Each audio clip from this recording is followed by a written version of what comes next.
Here we go. Here we go. Guys, I am tired. Let's make sure. I think the levels are good for it so that you can hear me. Yo, I'm exhausted. I'm exhausted. A lot. Stopped. Seriously? Seriously? As soon as I start? It's still streaming. So it says. Let me see if I can reload all this, make sure it's okay. No, it looks like it's okay. All right. Seems like we're good there. Seems like we're good here. Okay. All right. Let's see. All right, cool. Sorry, on my screen everything went cattywampus, and I'm like, well, you saw it where the game just stopped. So, anyway, yeah. Long story short, this is the part y'all don't want to hear about. But yeah, I had a lot of stuff to do today, and because I'm going to see Josh Johnson tomorrow, one of my favorite stand-up comedians. Period. Oh, that was a hard period. Period. I actually wrote him a letter like on his podcast before he was already really well known comic, but like about how the CEO of Segway died, which if you don't know that story, is pretty funny. And he read it, it made him laugh. Him and Logan, I hope Logan is there. I really want Logan to be there because I love the podcast. I like to stand up comedy. Then I got into the podcast. I love the podcast, and now I'm happy to see like his career really like rising. It's one of those like not that got started from the ground up with him or whatever, but like seeing someone go and rise and rise and rise, it's really cool. It's really, really cool. I'm very, very happy for him. I hope he has a meet and greet after the show. It's in Amsterdam. And if you don't know, I live in Switzerland. So the second I saw it, and let's be real, this ain't being recorded. Let's be real, okay? I never thought he was coming to Europe. And then I was like, okay, maybe he'll go to Paris one day. Maybe he'll go to London one day. Maybe he'll go to Berlin. And I can make it to those spots. I was on the train. I was getting ready to catch a train into the city, into Zurich, and I saw this notification on this email thing. I don't even know why I signed up for it, but it said like Josh Johnson tickets in Europe, and I was like, yep. Flowers tour, yep. And then I saw like of all the shows, and let's be real, for 100% real, Paris is like a 4-hour train ride for me. Period. It's not that far. Berlin, I used to go to Berlin like on the weekends to hang out. That's how close it was because the plane tickets were like $50, $60. I could go literally on a Friday evening, get off work, go fly, hang out Friday night, Saturday night, and then fly back on Sunday and spend less money doing that than actually going out and drinking in Zurich. Like my friend Alessia, who you've heard me mention before, she goes to Monaco because it's cheaper for her to go to Monaco, have a room, and invite a friend, go drinking there, and come back than it is to go out in Zurich. Anyway, those things being said about Berlin and Paris, how close they are, I picked Amsterdam. Why? Y'all know why. I've been to Amsterdam before, and I loved it. It was fun. I loved the museum, went to the Banksy Museum. And sure, maybe I'll do that. Maybe I'll do that. Maybe I'll do that. But I know one thing, I'm going to laugh. Let's just say that. I'm going to laugh a lot. Anyway, so yeah, I'm leaving for Amsterdam tomorrow. I'll get there tomorrow evening. And then I made one stupid mistake. My Sunday flight out, because the show's on a Saturday, my flight out on a Sunday is 9:30 in the morning. Why did I do that to myself? And then I went like this week, and I don't know why I did it. And then I went this week to check the tickets to see if I could like just, I don't care, I'll pay to get the flight, just 11, 12, nope. Because the ticket I bought, non-refundable, non-changeable, because I do that, because I'm stupid. So yeah. So all that being said, part of what I might do today is start the beginner's guide because the game is released on July 7th. I'm not going to record while I'm in Amsterdam. No. And then when I get back on the Monday, that's when the game is supposed to be out. So what I may do is start part of the beginner's guide today. I got some notes. I should get my other notes actually. Start part of the beginner's guide today.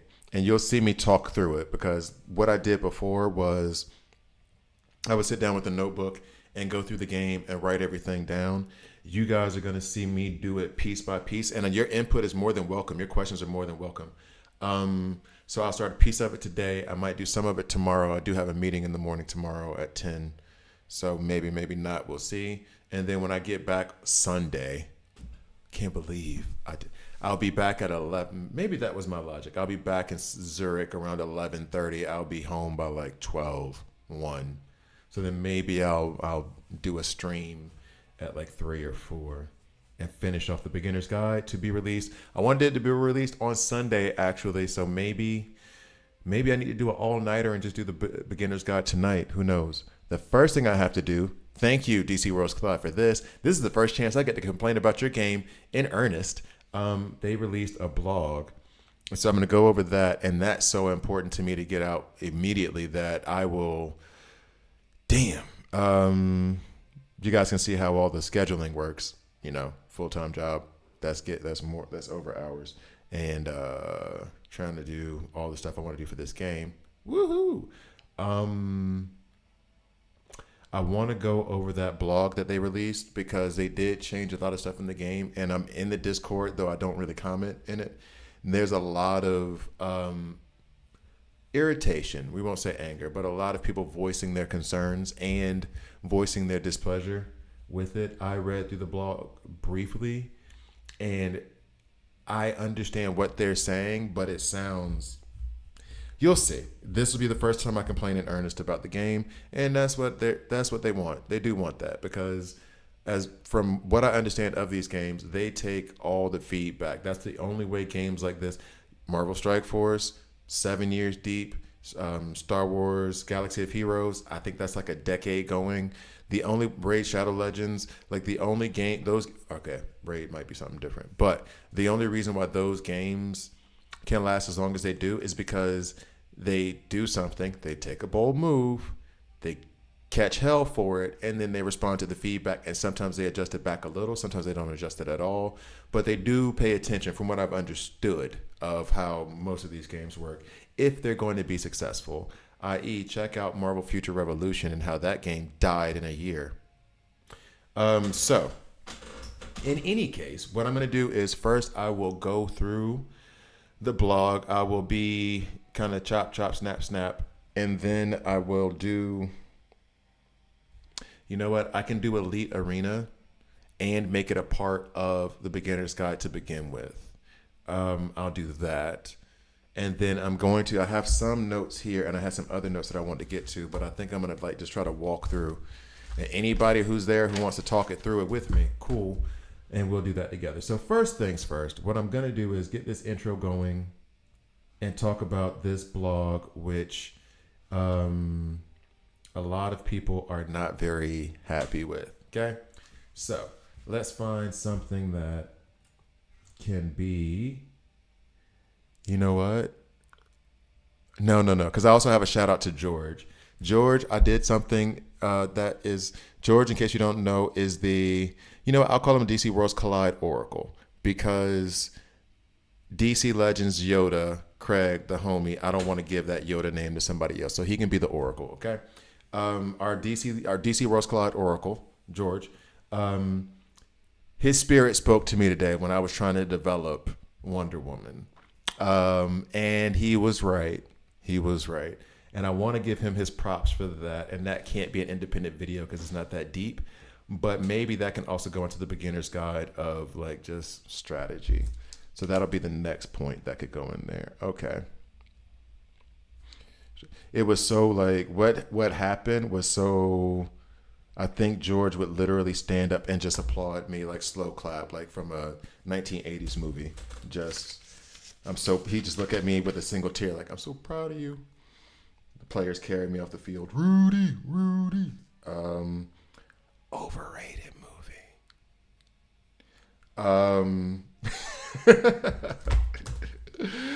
Just like Hoosiers. Anyway, so what we're going to do is we'll go into the blog first. I just upset a whole... Well, actually, those kind of guys probably don't watch this. Who do I want? You know what? We'll do it this way.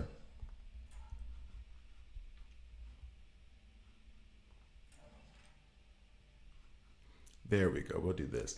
I do not like the way the Superman looks. Like this, he looks like he's 17 years old. Does this Superman even shave? Remember in The Adventures of Lois and Clark, the real Superman, or The Adventures of Superman, Lois and Clark, whatever, the one that came out in the 90s?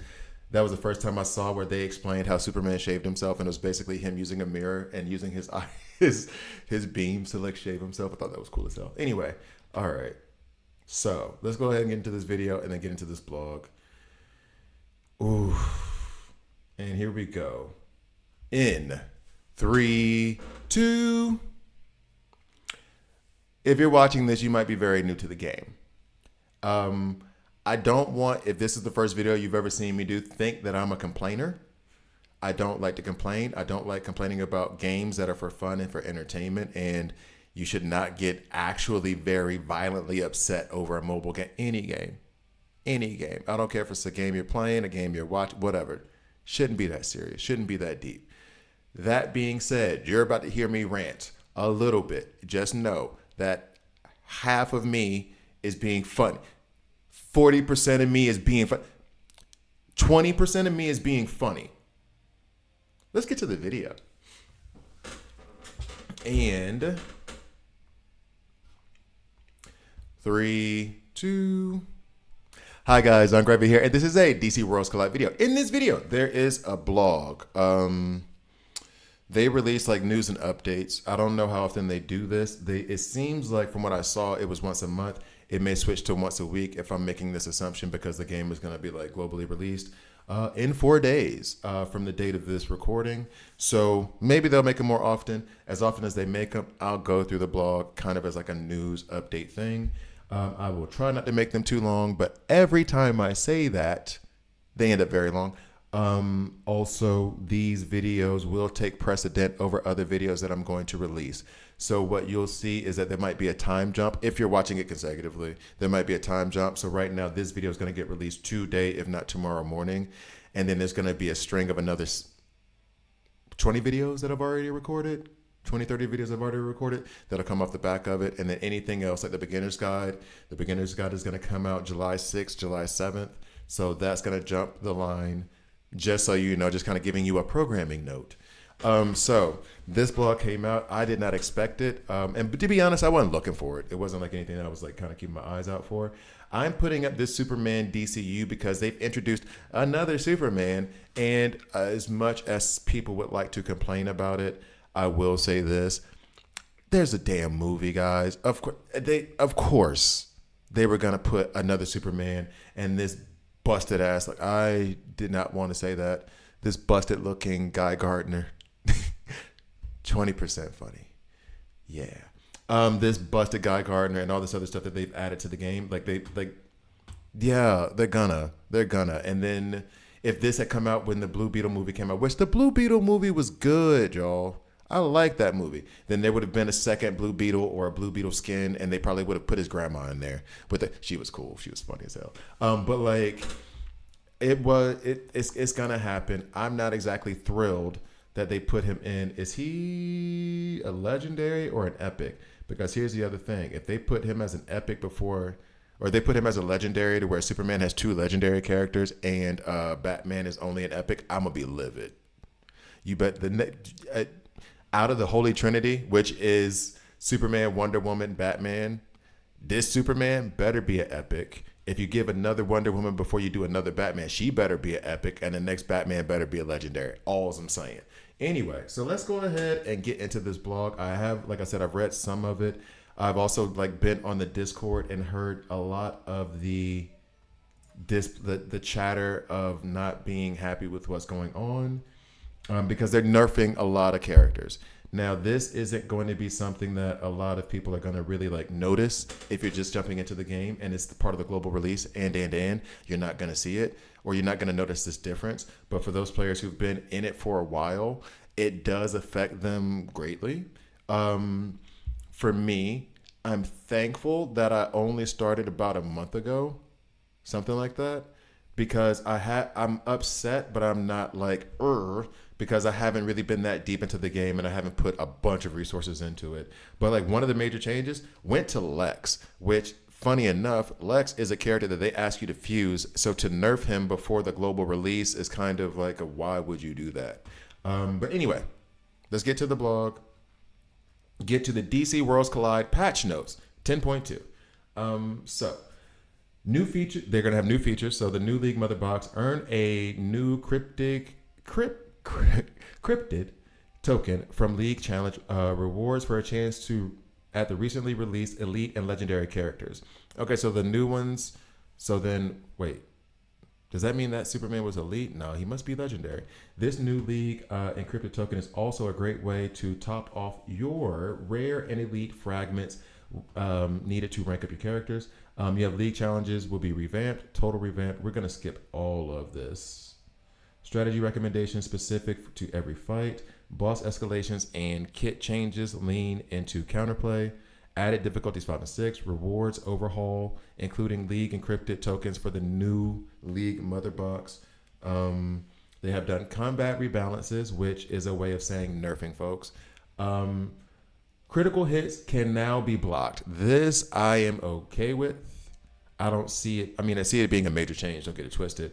But I don't see it as a big deal. And it being blocked actually does benefit your Nightwings, your Ocean Masters, anytime you put somebody in a block set. So I will say this. I had just taken my Grodd out of a block set because it did not seem to be working that well. If part of that was because he could not block critical hits, I can put him back in a block set now. Allies and enemies have been added to 16 characters. Adjustments to 11 characters, including Blue Beetle, Lex, Vixen. Vixen seems to be a buff. Just heads up. Zatanna's skills have been renamed to match how she casts spells. They say that, but they also changed how her lifesteal works. And since Zatanna was one of the, I got to redo her damn guide now. That's just a personal thing. 99.9% of you don't give a damn about that. But also, it made her lifesteal mechanic worse. And I'm not sure about how I feel about what they did to her buffs, but we'll get into that. I'm going to be more on like the Zatanna's because I had her longer than the Lexes, which I do have Lex. And the main problem I have with Lex is facing him in PvE content. They added Mara to Epic, Legendary, and Weekly recruitment banners. So that's where you can pull her. You couldn't pull her before, apparently. Desired Character Selector and the Epic Selection Box. Added Pandora to the Epic, Legendary, and this is upsetting, but that's because it is what it is. They made a push for her like last week. I burned a ton of gems trying to get her so I could have her. And then they put her in the thing. They put her there to be Desired Character Selector and all that jazz. So I wasted 12,000 diamonds is what they call them. I wasted 12,000 diamonds on trying to pull her. There is a list of bug fixes that we are going to just go ahead and skip over. And then we're going to go back to, and I'll pause the video right here because I'm going to go back to the, or do I have to pause it? I want to get to the changes they made to the kits and the battle effects. And let me scroll down real quick. June 30th. It took me to that last time. Brother Eye recalibration. Yeah, okay. So this is where it is. I'll go back for a second and go to the League Challenge update preview. Now, we're going to skip that. Battlefield. In today's preview, we're outlining further changes to League Challenge. And I apologize, guys. The reason why I'm kind of skipping over this stuff is that there is a lot. And the banter in the front, we're just going to try to skip past. I'm even going to try to not rant so much. In today's preview, we're outlining further changes to the League Challenge to improve the per sector experience, introducing some new boss systems and rolling out new rewards along with it. That's not a bad idea at all. Battle effects. While the UI updates to League Challenge have been an improvement, we feel that the character requirement tags focus too much on the character's faction or city of origin and didn't encourage enough league coordination. Okay. In the upcoming patch, we're changing each sector's required tags to focus more on the range of specific teams. Characters matching this sector-specific tag will gain stacking increase to health, attack, defense, depending on how many characters match the selected tag. All right. We also want to lean into the team synergy to further to embolden tags. We feel this will allow leagues to better coordinate on the individuals with the strongest teams to beat each sector. So stacking tag bonus for each character with the corresponding tag. All allies gain plus 25% attack, defense, and health. Okay, and the tags I'm assuming are. We can go back to the game real quick, just because I'm learning this as well. So the tags would be. We'll stick with Batman. These things. So single burst, target, debuffs. I doubt they're going to have fear as one of them, but maybe they would. Maybe they'll do that. I mean, I guess that's a fun way to open things up. And then armor break. So those kind of tags that you have on the characters that are outlined in their character guide, like very clearly for you to be able to see. All right, let's get back to the blog. And then you have the team synergy. So the attack, defense, and HP. So this part, they put an X here. I'm guessing they haven't decided that yet. This part here kind of is very similar to what Evil Falls is, where if you're using a team synergy, you get an added benefit for using that team synergy. Parademon Sector. The Parademon Sector encounters features a group of respawning enemies that apply burn effects. Here's a look at the battlefield effect tag bonuses featured in this area, along with some light suggestions on teams for each sector. Okay, so area of effect. Since the fight focuses on a group, bring AoE to a fight is always a good idea, but bringing someone with this spell can strip away the buffs parademons spawn with. Green Arrow holds the AoE, team synergy, which I use him there, and can kill Chain with his ultimate. Constantine is a great for AoE and can supply Dispel along with. Okay, the burn status effect is great for groups. Often explosively. Sure. Superboy holds the burn team synergy while Starfire offers burn and can dispel team buffs. More on that in the next section. Dr. Phosphorus really likes that the Parademons apply burn. Is Dr. Phosphorus? Well, I don't have Dr. Phosphorus, so. And then target back row. Robin holds the target. Back row team synergy, which at level 3 can even steal buffs. Poison Ivy is a strong addition, and Mirror Master can duplicate debuffs along with. Okay, so. And then the boss escalations. To lean into the counterplay and the balance against the new battle effect systems, we're implementing a new mechanic which plays into the infinitely spawning behavior of our League challenge bosses. I assume you guys have played a little bit of League, but like the first one, like they said, it's a group of parademons. I've always just taken every AoE damage dealer I have and then one healer and then just tried to wipe out as many as possible. So Wonder Woman, Starfire was one, Superboy was one, Superman is one that I would use, Green Arrow is one that I would use, Constantine, regrettably, yes. Zatanna kind of, but she only attacks a row. Let's see. We can just go ahead and have a quick look at this for those quick recommendations. Honestly, that might be it. Back row damage from Penguin. And that's kind of only ones I would take. Bane kind of does it, but that's more about stun. I would lean into, if I'm being honest, Superboy, Starfire, and Superman. Get the burns out plus the AoE damage. I put Green Arrow on that team as well. So I do want the team synergy from Superboy so I can make those things go boom boom, the burn. But then at the same time, I want Green Arrows a bit because his AoE is just nuts. It's just a nuts AoE attack. All right, so then the boss escalations. You kill the boss, it literally just respawns every single bar of health back, and you just keep doing that until eventually that boss does destroy your team. But you get pretty high scores off that. As the boss revive, the skills level up and become more threatening. At higher revives, an optimized team selected to take advantage of the battlefield effects and exploit the boss's weaknesses become more and more important. Here's a couple of examples, again, for parademons. So then why are you? Okay. Parademons are getting a nerf to how the stats increase with each revive. But we are sending them back in with increasing stacks of attack or armor buffs. Here's the twist. Those buffs are fragile. And if you dispel one, you dispel the entire stack. Okay. Cool. I like that. All right. I like that a lot. So a team with the ability to dispel buffs is if you'll pardon the pun, pretty hot. You've had plenty of puns in here. You're pardoning that one. Speaking of hot, while parademons can dish out a lot of burn, they don't handle it so well themselves. Maybe Darkseid isn't too concerned with the quality of his shock troops' flamethrowers, but the parademons use their basic skills they have, dealing themselves damage for each stack of burn on them. Dealing themselves damage. Okay, cool. I guess, yeah, cool. I mean, whatever helps, bro. That's kind of weird to me. Albeit, we got plenty of that stuff in the game.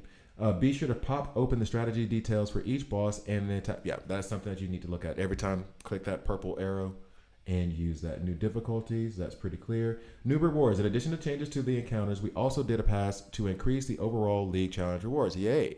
Expect to see new rewards tied to personal repel and leaderboard payouts. We're also adding more reward chests throughout the challenges. But wait, there's more. Introducing new League encrypted tokens. For use in a new Mother Box banner. This new banner is intended to help help players earn more rare elite fragments to aid in ranking up their characters. And I said this before, the bottleneck for, well, right now I need some elite, but to be real, the bottleneck for real on this is rare when you're trying to rank up. I don't know why. And guys, if you have anything, put in the comment section or whatever. Is that just my experience? Because today, I kid you not, I pulled I think it was 2,000, and I ended up with like 5 elite and 1 rare. Like, I see what the percentages say. I know, and maybe it's just me doing this math wrong, but it was insane. I loved it. It was insane. I needed those elites up. When it opens on June 1st, additionally, the new building when it opens on June 1st, you'll find the following legendary and epic characters in the pool alongside all currently available elite characters. So you can only get all the elite characters and then just Dr. Fate, Sinestro. Oh, Sinestro. We want Sinestro. We do want Sinestro. And the Bride. Epic, you have Raven Pandora, Green Lantern John, Stewart, Mera, Dr. Phosphorus, and Weasel. I don't want any of those because I do want Mera. Okay. So those are the changes to the League. And now let's get into the debuffs and the buffs and whatever they're trying to say it is, but it's not. The rebalancing. And honestly, they just give this whole like intentions of the game thing, which cool. I'm not about to read through all that mess right now. You guys can read it if you want to. And I don't mean to call it mess in like such a degrading way, but it is a lot of stuff for me to like just read. Okay, so so they're changing critical hits. Previously, when a character would land a critical hit, it would override any block chance for it happening. This meant that a critical hit focused team would often dominate a block focused team. Yeah.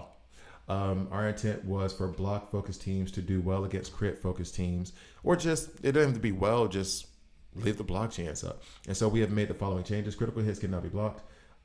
Character allies and enemies. We've added many more missing allies and enemies to many characters. Each affinity member is always chosen because they have some lore can we not use sans serif and just use serif connection to the character. Do you know why each ally and enemy were chosen? I try to figure it out every time, but sometimes y'all just have the most random stuff. And you've seen me ask on the videos, just send me the comic where this happened. Just send me the comic. I want to know. Characters with new allies and enemies: Sinestro, Deathstroke, Green Lantern, Hal Jordan, Supergirl, Superboy, Grodd, Ocean Master, Green Lantern Jessica, Green Lantern John, Dr. Phosphorus, Black Canary, Black Manta, Scarecrow, Captain Cold, Phantom Stranger, The Question. All right, so character changes, and this is where we get into it. Okay, so, and they give you the intent. Okay, you know what? To be fair, I should read the intent and whether or not that goes. The cynic in me is like, I don't give a damn about your intention. These are the results of your actions. That's a bit too black and white, and that's a little bit too like lawyer judgy. So let's hear him out. Blue Beetle was always intended to help counter critical hit teams. The game-wide change that allows critical attacks to be blocked will majorly help but Will really wanted to secure his place as the anti-crit hero. Okay. To that, I will say this: that is a very specific trait for a legendary to have. Like for an epic to have or an elite to have, where it's like they combat crits, I see that. But for that to be the entire goal of a legendary character seems a bit much to me.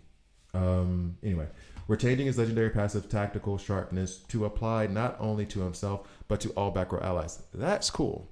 I like that a lot. So legendary. During battle, every 1% of block Blue Beetle grants 0.5% crit damage reduction to all back row allies and himself, up to 30%. Now here's the thing. So it's going to be a crit damage reduction of 30%.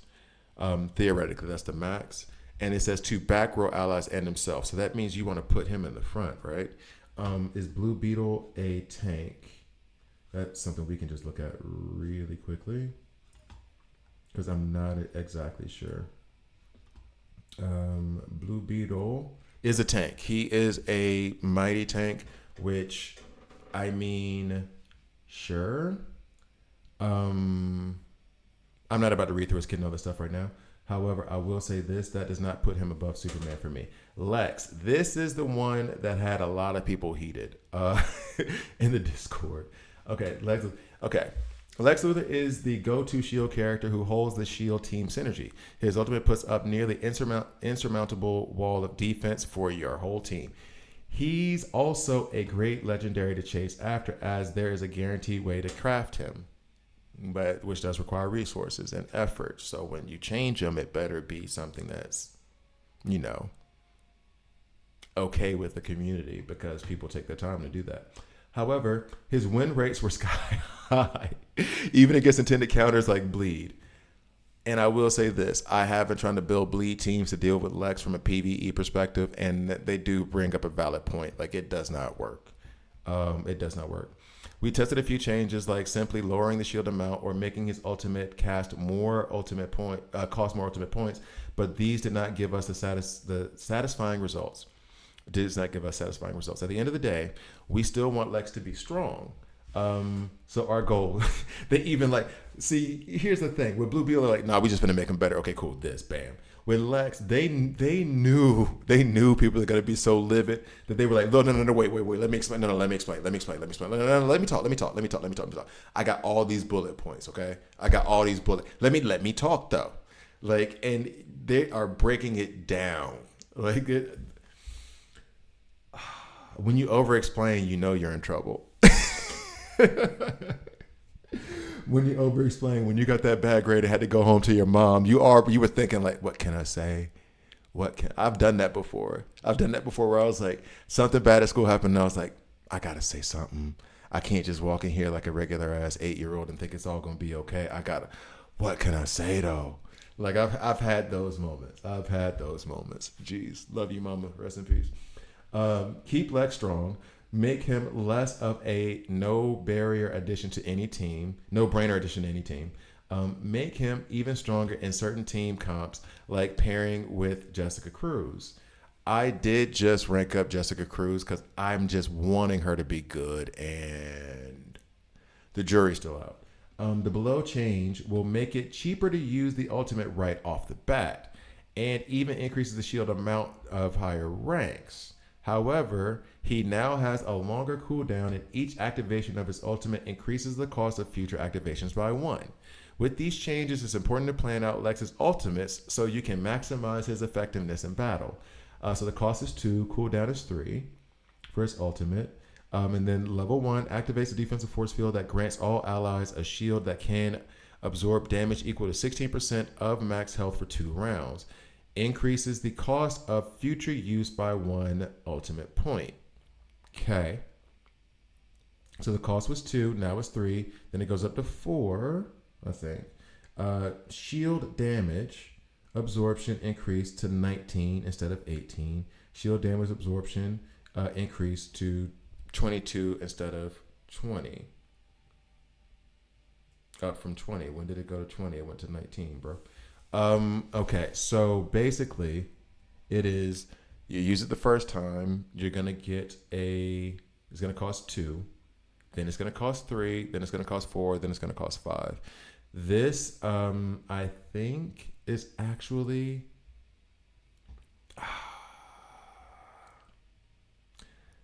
I don't think it's that bad. I feel like a lot of people are going to disagree with me. It is a nerf.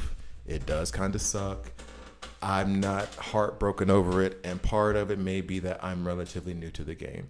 Those people who are already at the end game and who've already put a lot into Lex or rely on him on certain teams and I can understand where their frustration and anger comes from, because I'm about to have that same frustration and anger with Zatanna, and that's because I'm more experienced with Zatanna. I got Lex like a week ago, and I've been doing fine without him.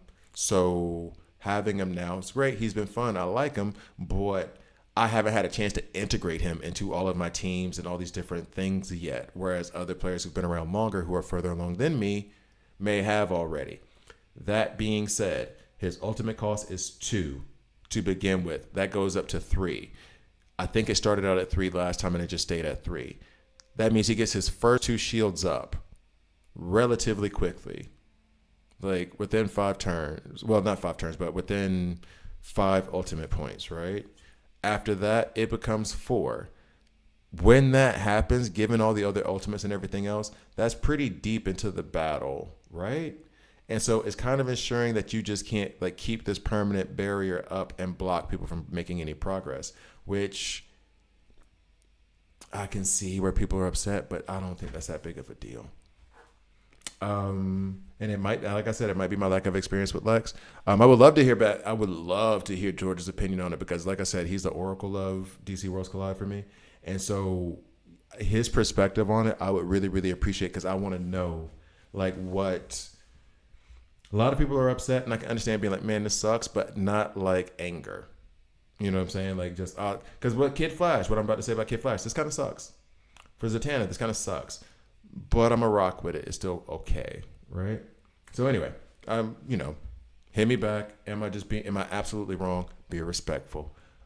Kid Flash's ultimate is the single target healing ultimate in. It's the only one in DC Worlds Collide. Okay, cool. I was waiting for somebody else. All right. His advanced ability, quick healing. But wait. It's okay, yeah. I mean, they know their game better than I do. Was stealing a little bit of that spotlight, so we've turned it down a bit.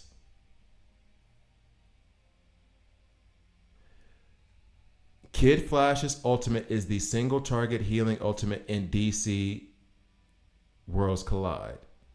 His advanced ability was stealing a little bit of the spotlight, so we tuned it. That's the dumbest thing. I didn't process this. So one of his abilities that was a healing ability made the other healing ability jealous? We weren't upset that the advanced ability was stealing some of the shine off the ultimate. I like that. And steal it.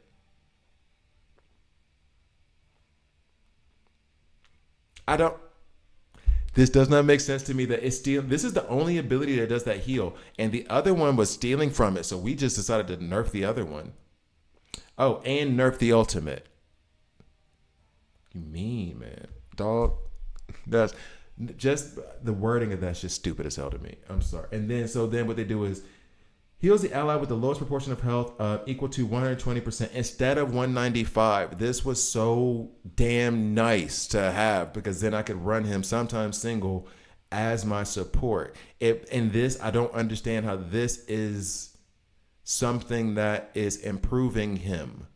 So you want us to rely on his ultimate more? Why? What, like, this is the thing. I don't understand what this is. And the only explanation for this is that they're making this suck more because they have a character that's coming in that does heals on their advanced attack. And then you're supposed to put investments in them. That's the only thing that makes sense, because why this ability is stealing from this ability. I don't understand that logic. If I am dating someone and I'm cooking and cleaning for them, and they look at me and say, you know what? You're cleaning so well that it's a taking away from your cooking. So can you clean less?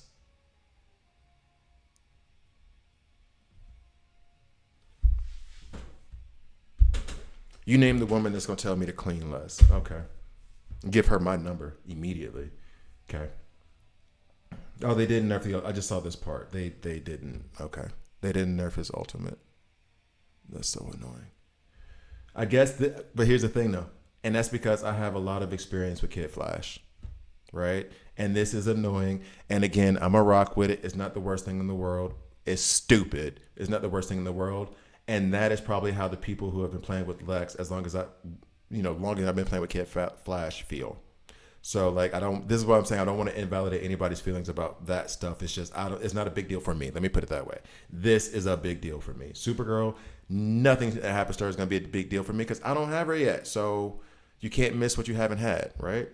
All right, Supergirl has a cool effect at higher ranks where her ultimate ability will become cheaper when an enemy is frozen. We think that functionality should appear a little earlier to help her synergize with other allies. Now, here's the thing.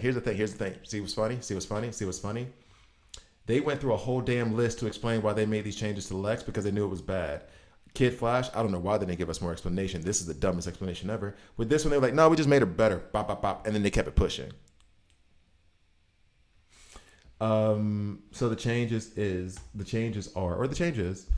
deals physical damage equal to 250% of attack to one enemy, also hits all frozen enemies, and does an additional 100% damage to frozen enemies. When an enemy is frozen, the cost of the ultimate ability is reduced by 1. And I guess this was higher up here, but they just do it at the very beginning. No change to her L2 and to her L3. All right. I'm still upset about Kid Flash. Okay. And if that's 75%. No, I'm not letting that off the hook. All right. The core design around Vixen, who sucks in every game. Why can't we make a decent Vixen? Although I'm not caping for Vixen that hard. I'll be honest with you. I'm caping for John Stewart.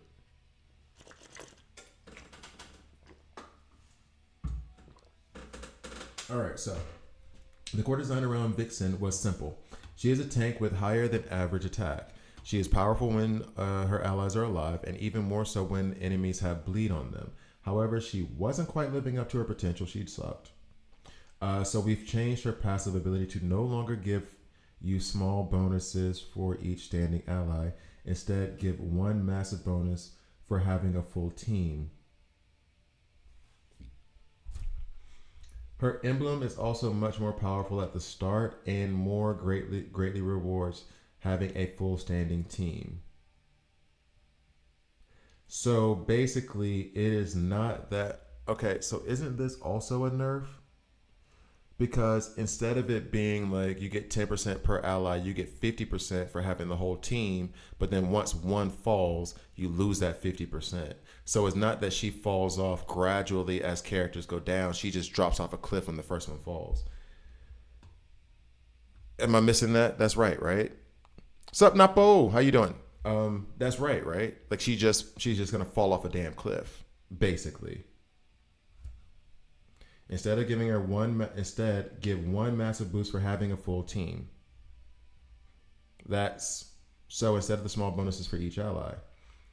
Okay, so this one, Vixen has 40% increased attack up from 5%, and 20% increased attack up from 3% when all allies are standing. So then this falls off when one ally dies. So then she can't be in long battles where people are falling. She just falls off. Vixen has 50% increased crit resistance when all allies are standing. Vixen maintains pack hunter bonuses as long as 3 allies are standing. That's when you get her to the next. Okay, so... But that means that one falls off. So I got to take her up to what, rank 10 so that she can be okay with only 4... Get the hell out of it. So she still sucks. Well, you made her worse. She wasn't even good and you made her worse. Vixen gains 10% attack up to 5% and 15% defense per enemy with bleed. Okay. So she gets more defense and more... Okay, fine. New, the first time an enemy is defeated, Vixen gains a new turn. Okay. And then there's no change at the start of her turn. Vixen has 25% of attack and all that. So you've made her just even less interesting, basically. That's all you did. Because the second one, and here's the thing. it kind of sounds stupid, in a situation where I know she's going to dominate, sure. If I'm so sure that nobody else on my team is going to die. But if I'm going into a battle where it's equal, I'm not going to put her in arena. If I'm going into a battle where it's equal, I lose. Because the second one of my characters falls, her attack drops and she's useless at that point. Not useless, but she's not doing what she would have done. So why would I bring her? There's no point. I'm only bringing her to matches I know I can dominate.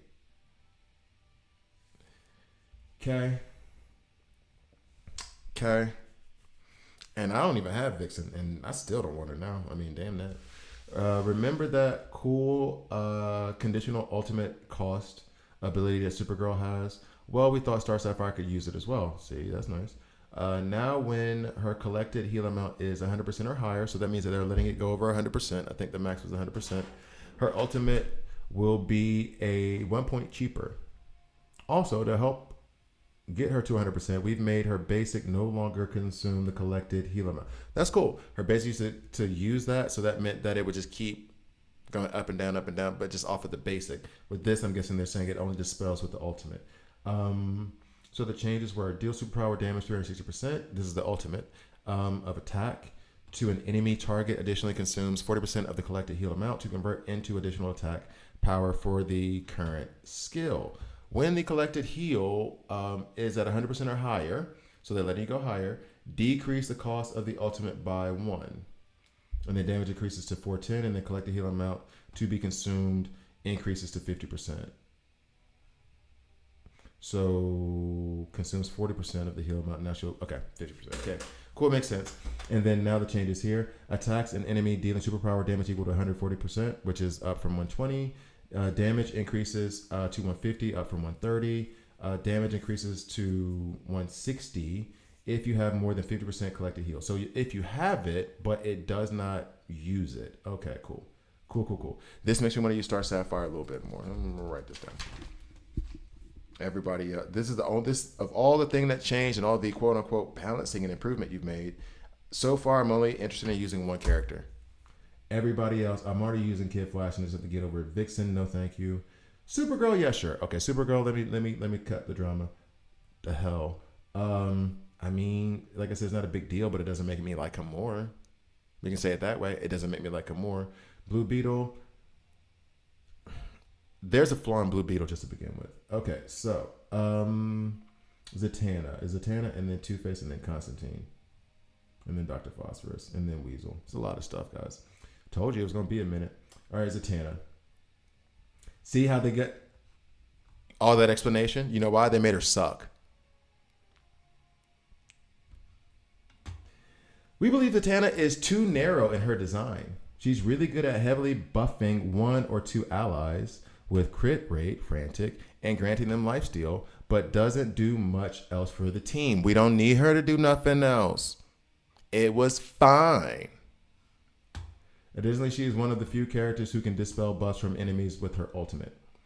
Our aim for these changes is threefold. You guys know you're about to say something sucks. And I can tell you what it is. That lifesteal percentage sucks now. It's a lot less. I'm not going to say it's a lot less. Like the lifesteal, the way they have the mechanic running for the lifesteal now, which I will read, has like half the amount of heals coming out, if not less than that. Our aim with the changes is threefold. Screw us, and screw us. No, I don't want to be that dude. Money.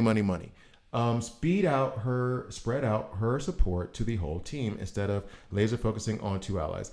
This is a fair thing, but this is what you've done after. This is kind of like, we're going to remove this lifesteal thing because it's helping the teams too much, but we'll give you this though. So yeah, anyway, lean her into even more of her dispel role. Now, I will say this, and I'm not remembering it clearly now.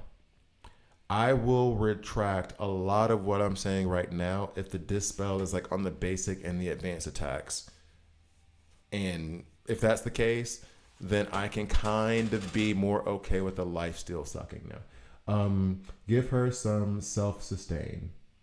Her lifesteal previously applied more to individuals who had stacks of Frantic. Yeah.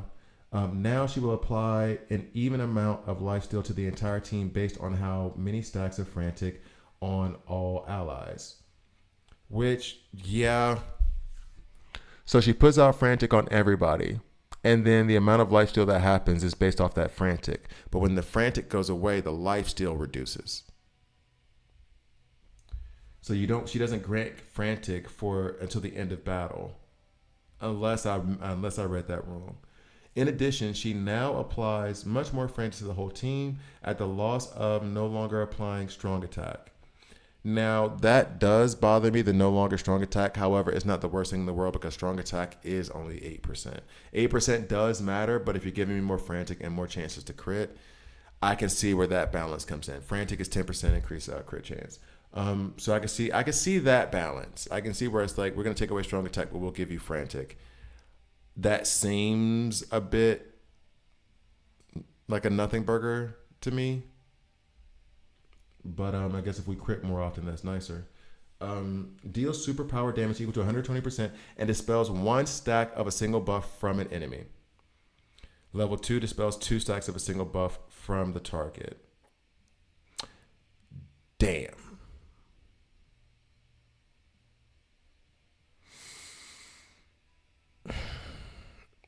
This is kind of like being punched with a hand that has $100 in it. Like, you hit me, but you're giving me 100 though. I don't know how to feel about that. All right, let me keep reading. Let me process. Increases damage to 140, whatever. Grants all allies 1 stack of Frantic, change from Strong Attack, for 2 turns. Also grants 2 bonus stacks of Frantic to the ally with the highest attack for 2 turns. So that means you're going to get 1 stack. Everybody gets 1 stack. So everybody gets a 10% increased chance of critting. I would take the Strong Attack over the crit because I'm guaranteed the strong. This just increases my chance. So, like, you guys know me, I'll take the 8% over the increased 10% chance. But it is what it is. And then adding 2 stacks to the ally with the highest attack. Cool. However, at the same time, this kind of screws with AoE damage dealers because I just released a video, or at least recorded, I don't know if I released it yet, where I was saying that I'm going to put all of my AoE damage dealers in crit gear. Okay, fine. If I'm doing that and I run Batman with Green Lantern, with Green Arrow, then that means that now the additional crit is going to go on to Batman, and I would rather have it go on Green Arrow. And actually, maybe I can, and maybe I'm wrong. I'm looking at this right now for real, because I want to know. So Batman has, and the thing is like they're kind of at the same level, but Green Arrow is higher. Batman's attack is 23,465. So his attack is higher. I do have better gear on him, but I do have this crit here. But he's level 180. He's an AoE damage dealer. 20. Oh, but I have better gear on him as well. Okay, I can't find a legitimate example right now because all of my AoE damage dealers at the moment, because I'm still developing my Batman, at the moment have a higher attack power than what my Batman has. Okay. 22,347. Okay, so this is an example of it because I don't have her in crit gear. I have her in speed gear for a very specific reason, which we won't go into. Okay, I'm gonna have to look at it a little bit more. The problem that I'm having is that I know that when everything gets balanced out, the single target damage dealer is gonna have a higher attack than the AoE damage dealers. Now I am building them in crit gear, to be fair, so their crit chance is already gonna be higher. However, I'm building them in crit gear because I want them to have the highest possible crit chance. So I would much rather have those 2 additional stacks go on to my AoE damage dealer, whose attack is going to be slightly lower than my single target. That's what the goal is. Like, that's how I've planned things. So then does that mean I need to just not? No. Because here's the thing. And now if I switch it over to attack, I will get the 10% bonus from the Frantic. So I change Green Lantern over to an attack set and only have one crit set on him. That reduces the crit chance I have by 10% from that set. And that is a 10% that that's a 20% I would get from Zatanna because it's going to put 2 Frantics on that Green Arrow, theoretically. However, only if I got Zatanna with me. So does that mean I got to change my gear every time I want to run Green Arrow without Zatanna so that I can give him the crit set so that way he can crit in that area? Because I am not running Zatanna with him now. I would rather have the strong attack. Okay. All allies gain 2 stacks of crits, or 2 stacks of frantics, sorry, for 2 turns on level 2. Okay. But then does this also grant the bonus here too? I'm guessing it does. The ally with the highest attack now gains 3 bonus stacks of frantic. And here's the thing. I'm arguing something that's very, very specific and very, very particular. It would be nice to have Batman as a single target damage dealer crit more often when he's hitting, which kind of then validates having him in most of the attack sets. Fair. However, if you're asking me where I want my crit to go, I want it to be on my AoE damage dealer. Okay. All right. Deep breath. Woosahs. Whenever an enemy buff is dispelled, Zatanna heals 3% of her max HP per type dispelled. This is her passive. So that means that she's going to heal herself based off of her basic by 3%. When Zatanna is present, here's the fun one. She grants all allies 2% lifesteal for each stack of frantic on the team. I can cheat this a little bit. Dispels buffs now heals Zatanna for 5% of her max. Okay, I can cheat this a little bit. The problem is that I need other characters that are going to grant frantic. I can run them with Zatanna, hopefully get them to go parallel to where there's always going to be at least a few stacks of frantic out there. Fine. If she's giving 1 stack of frantic to every character, that's 5, plus the additional 2 is 7. So then it's a 14% heal. So long as the frantics are out there, but when those frantics start to disappear because they're only 2 turns, or her advanced attack does come around every 2-3 turns,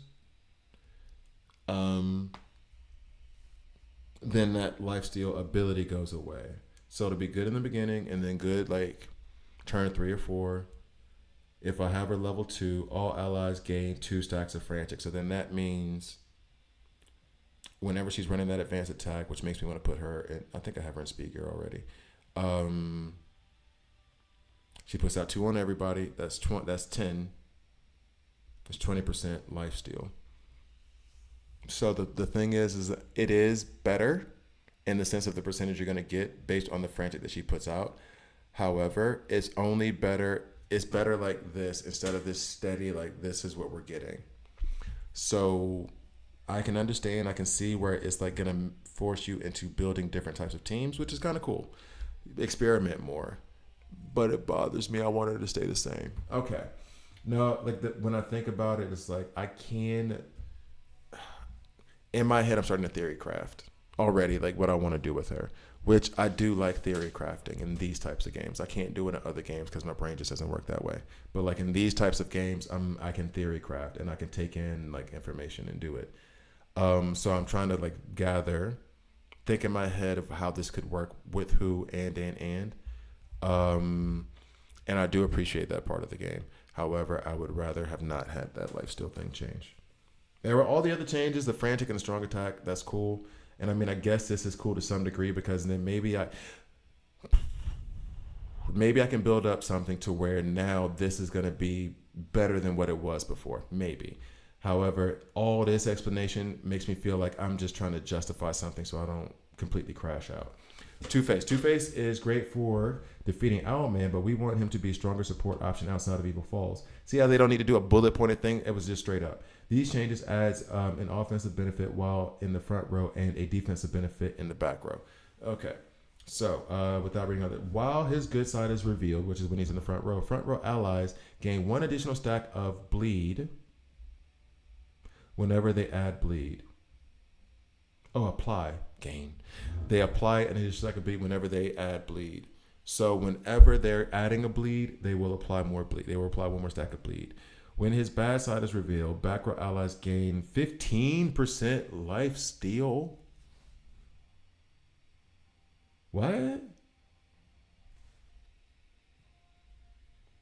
They just gave him Zatanna's life steal. What? Wait, what? Wait, what? What? Okay. Okay.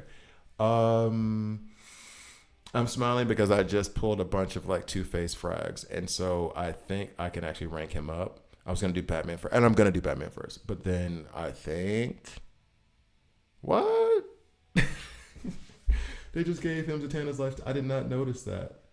And to be fair, I only read the tunes that I really rock. I do like Two-Face. I just don't use them that much. What? Okay.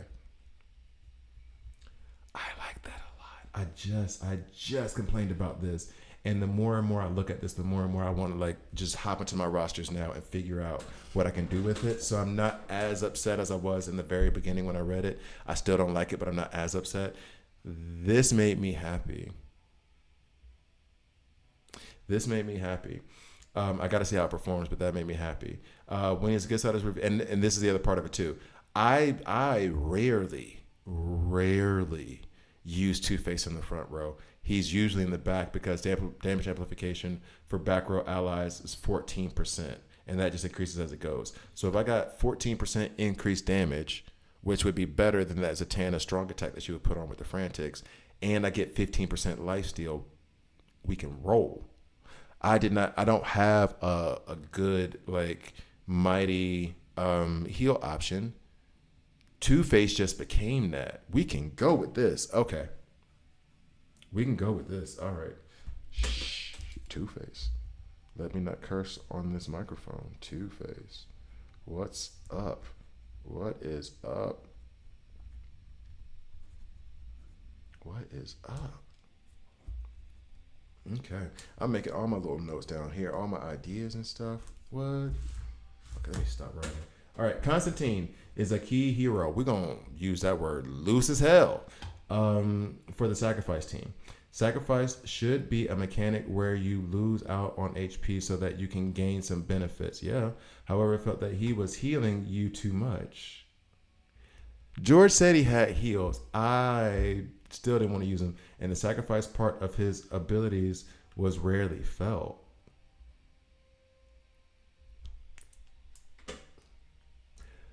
To address this, we've lowered the recuperate gained in level 1 of his basic kill to 1 stack for 2 turns, down from 2 stacks.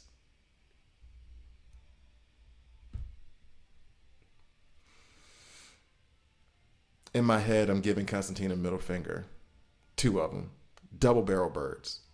I'm not doing that on YouTube, but you know what I'm thinking. Cool. I'm not a Constantine fan. All right, so Weasel. Guy I don't know. Weasel bites his allies just a little too hard. He feels really bad about it. Was he one of the... What the... I never read his kit. What the... Okay. All right. So now he nibbles much softer, and when his team synergy is at level 2, he also applies recuperate to his ability to his ally nibble victims.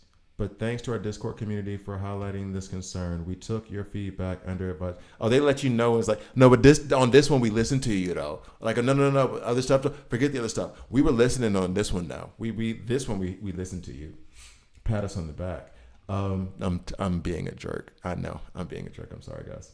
Advance, just a nibble. Weasel gloms onto his front row ally with the highest percentage of health remaining and takes a little bite, dealing 5% of his attack and physical damage down from... He used to do 100%? Wait, what? Dealing 5% of his attack and physical damage. He used to do 100% damage on that? And healing Weasel for 20% of his max HP. This attack can not crit or defeat out. He was doing that is no wonder they were 100% is insane. If no former ally remains, Weasel instead targets the enemy with the lowest percentage of HP remaining, dealing 100% of damage instead. Wow. I don't want him. on my team even a little bit. I'm not gonna read the rest of his kit. Team synergy. Just a nibble applies 2 stacks of recuperate for 3 turns to the nibbled ally. I don't want him. Get the hell away from my team. Dr. Phosphorus. Dr. Phosphorus needs to simmer down a little. Sure. Doc will now hurt his allies much less. Okay, so they're changing all the sacrifice mechanic stuff. Based on community feedback, Ultimate Go Nuclear. Deals 100% of attack as a superpower to all enemies. Also deals allies 5% of attack as a superpower damage. Down from 100%. What were you thinking when you made this thing? Why are they hitting us as hard as they're hitting the yeah? And honestly, even if you knocked it down to like 50 or 25% would have been another, like, it would have been all right. 100% is insane, sir. Ma'am. That's insane. Okay, that's nuts. All right, so those are the blogs. I said it was gonna take a minute. This is all that. Wow, it took a minute. So I'm gonna try to get this video out as fast as possible. But I mean, in summation, I like the league changes a little bit. We'll see how that goes. Help us get more elites in a rare. That's cool. We appreciate it. The Blue Beetle thing, I mean, they improved on what was bad, but I don't think that makes me want him anymore. The Lex thing, in my view, is not a huge deal, but I think that really just comes from my inexperience with Lex. I can understand where others are upset because of how upset I am with Kid Flash. They didn't even give him an explanation. They just knocked it off. Like, this is stupid to me. The Supergirl thing is kind of cool. I don't have her, but that's kind of cool. They turned Vixen to worse. Like, they made her worse, and she was already bad. So I don't want that epic.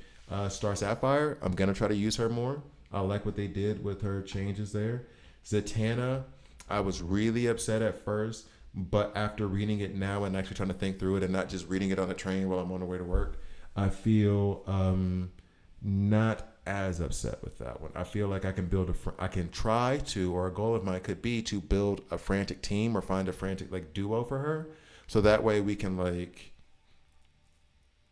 exploit this mechanic. Two-Face is the best of the bunch so far. I can't wait to start using him again. Constantine, good. You know what I'm thinking. Weasel, I didn't want him before, but I damn sure don't want him now. Same with Dr. Phosphorus. Okay, so thank you guys for watching. Please like, please subscribe. If you don't like it, subscribe and a dislike. I'm okay with that as well. And I'll see you guys next time. Whoo, what's up, Napo? How you doing? All right. Oh my goodness. That was a lot. I need to check my phone. That damn thing went for an hour. I did not see that coming. Hey, this is awesome. Nobody sent me a message. Oh my goodness. Okay, so that is a lot of what is going on. Now we can go to the game. We can go to the game. I don't know. I think I'm going to do like the Elite Arena. And I'm going to throw to it from the beginner's guide. So, there we go.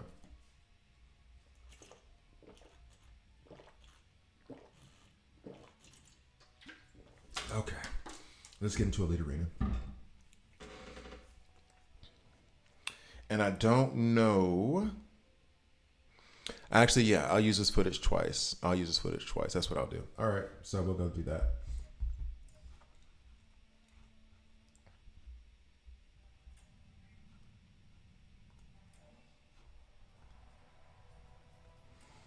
It is hotter than camel booty right now in my apartment, but I don't want to open up any of the windows because it's just going to be nothing but noise.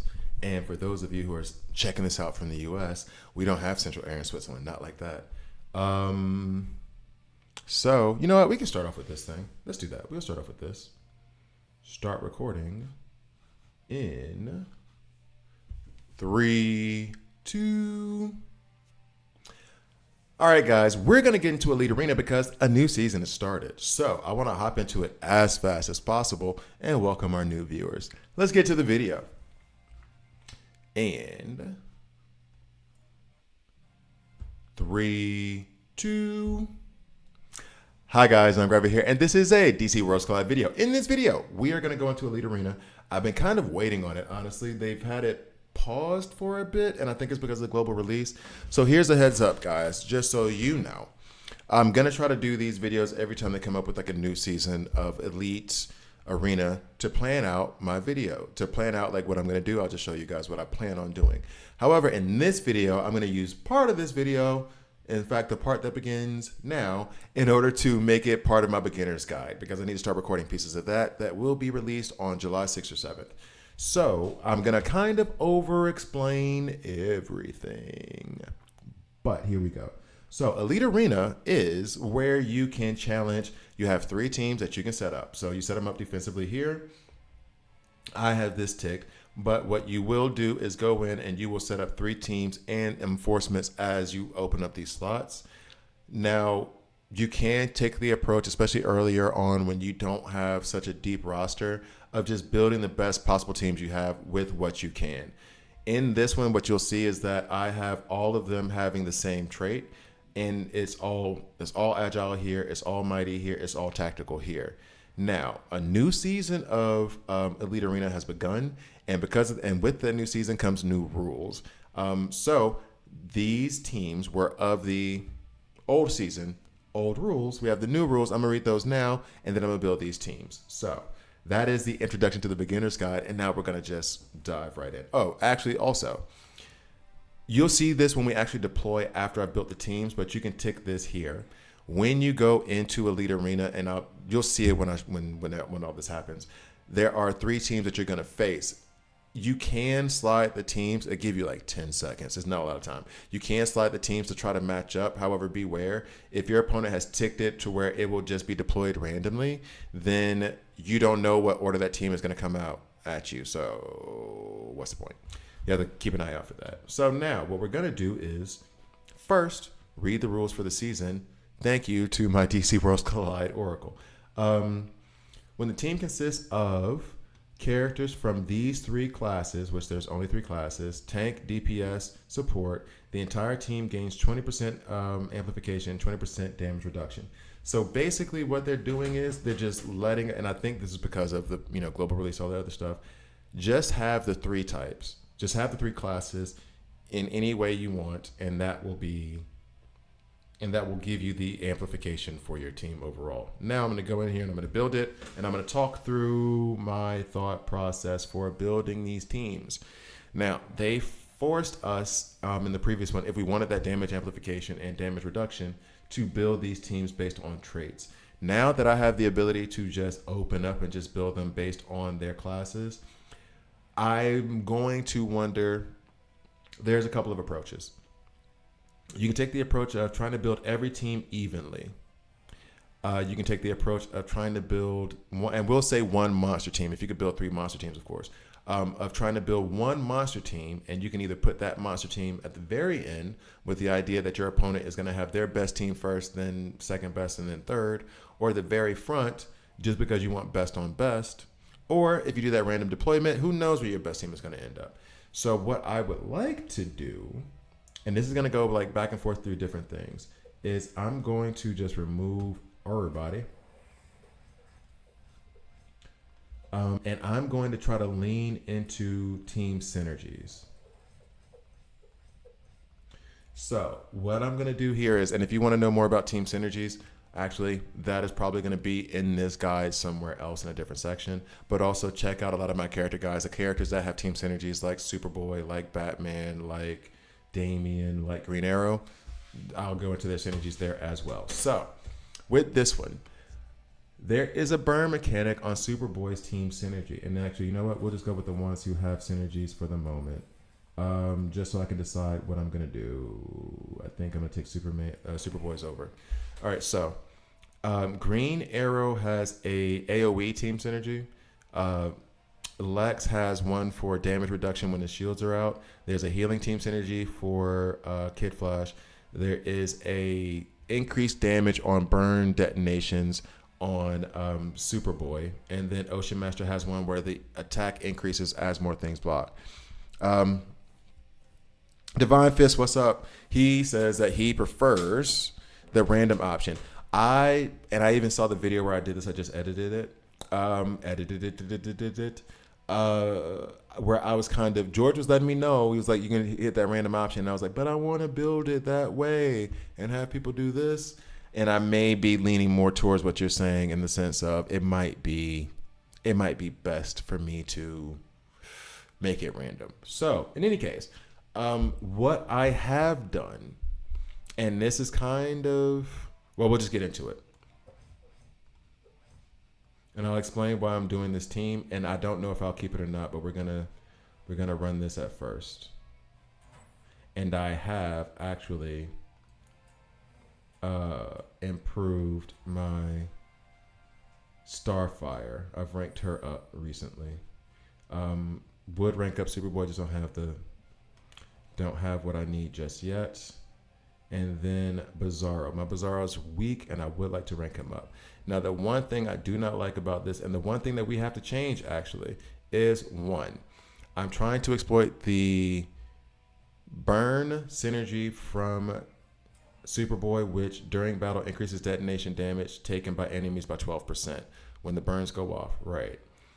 2, Superman, Bizarro, and Green Arrow all have frostbite mechanics. So when we have Starfire, Superboy, and Superman laying down burrs, detonating, and that's an increased damage, we are also stacking frostbite with Green Arrow, Superman, and Bizarro, increasing other damage. Now, the problem with this entire scenario that I have right now, and I'm seeing it as I'm doing it, is Bizarro creates a massive imbalance to where we have a bunch of mighty.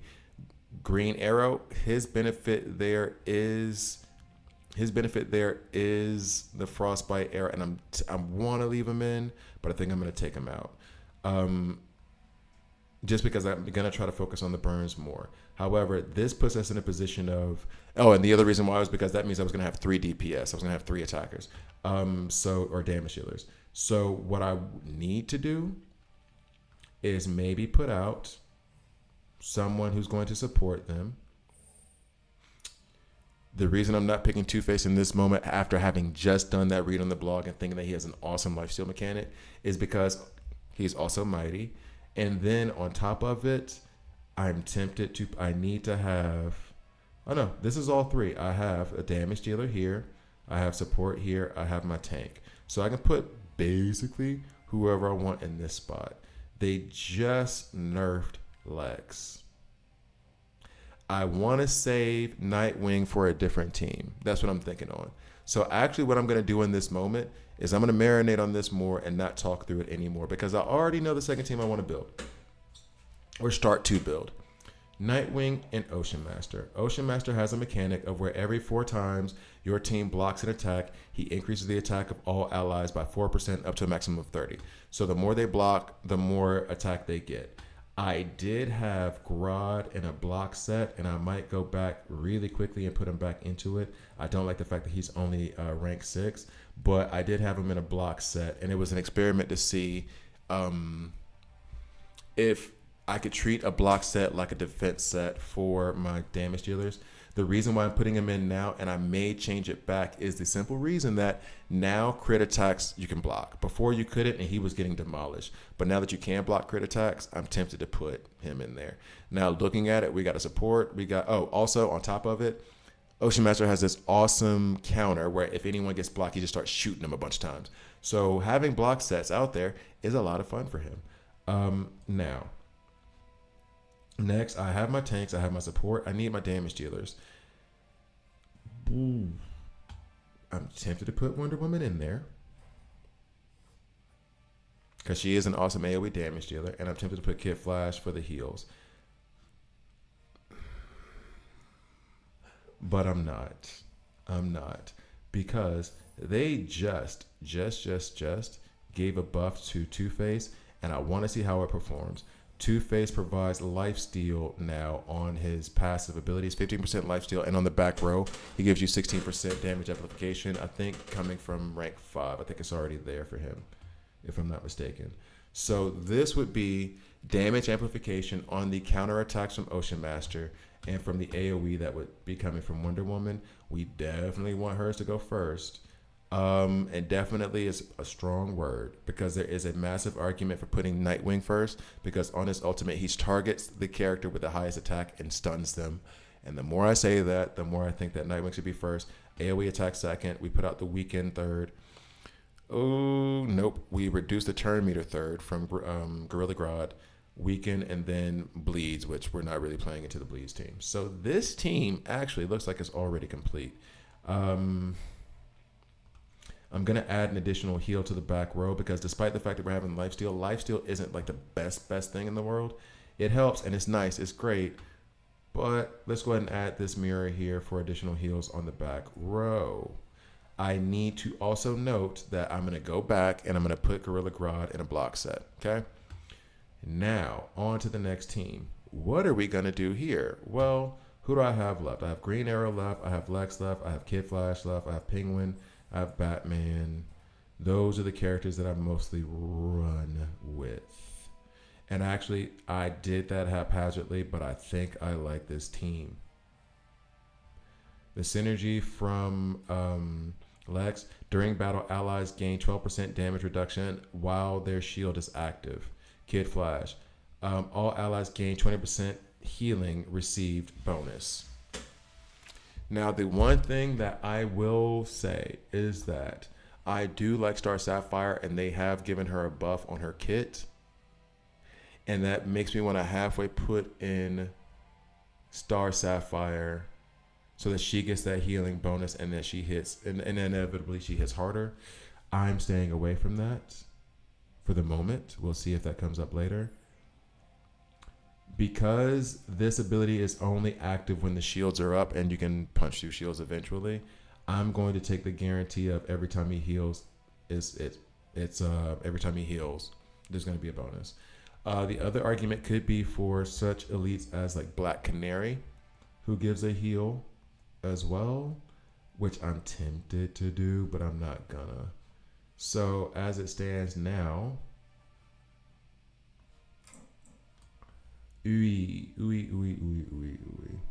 Lex's shield are not what they used to be. However, let's do that. Let's do this. Okay, I think that is good. We have our damage dealer, our tank, and our support. We have heals with Kid Flash. We have the shields with Lex. That helps with our survivability. Green Arrow's our AoE attacker. We have single burst damage with Batman. Okay. Now going back up one. Grodd needs to be put back in his block set. But we have the heals and support. We have the heals from Two-Face, the lifesteal. We have our two tanks up here up front. We have the stun with Nightwing on his single target attack. We have the AoE damage dealer back here with Wonder Woman. Counterattacks from Ocean Master. Turn meter manipulation from Grodd. If you can't tell, I'm trying to go for balanced teams. I'm not trying to play too much into just like one mechanic. We do have lifesteal here from Zatanna. If I could think of anybody off the top of my head right now that grants Frantic, I would. And I might go back and check it out. Starfire. On every single attack she does, she lays down burn. That's the main reason why she's in this role, because we're focusing on the burn team synergy from Superboy. Superman, on his ultimate ability, he lays down 2 burns to every ally, or to every enemy. Suck if it was allies. And then Superboy also puts down 6 burns. I think 6 burns on his ultimate attack. I still do not know who I would want to put in here for this last spot.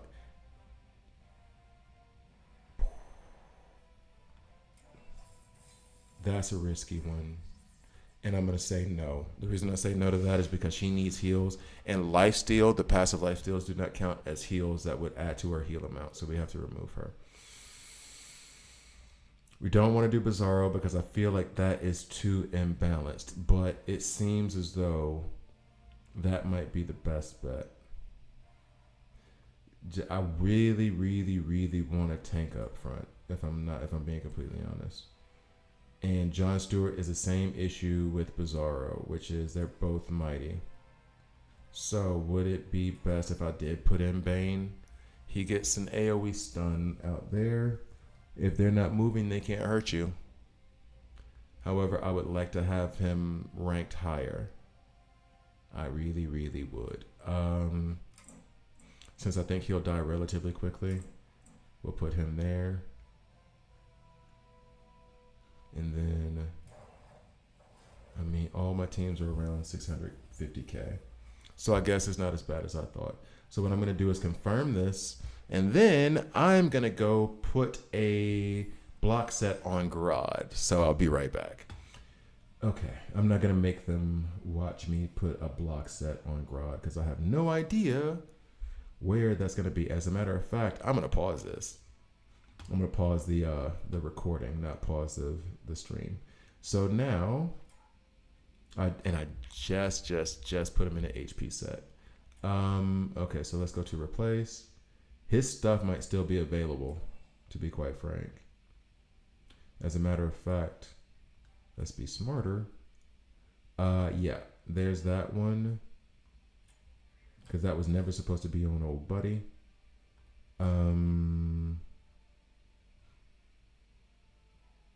Honestly, I should just move this off the principal.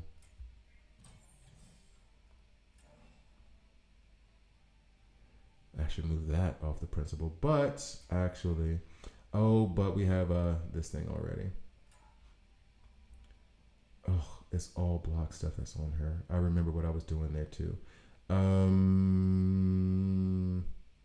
It's kind of like, do I want to strengthen my strength or do I want to balance out that strength? I mean, this ain't the worst in the world. It's fine. Okay. Now for him, let's see if we have an HP set. Penguin. Oh, there it is. You sneaky little. I see you. I think that does it. I think that's him in a block set. Yeah, I'm going to leave that, of course. And I would love. Can I not do 2 at a time? No, only 1 at a time. There's no one else that really needs a block set. Actually, I may go ahead and put this on Ocean Master. This thing here.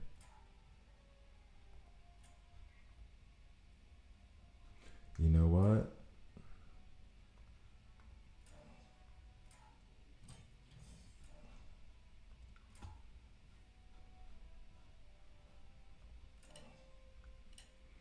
Oh, I don't even have enough gold, do I? Nope.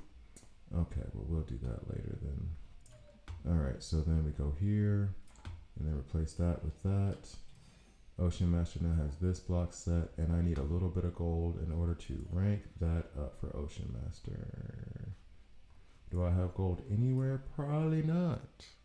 Probably not. Okay. So I think that's good for him for now. And I just have to remember also, put this down.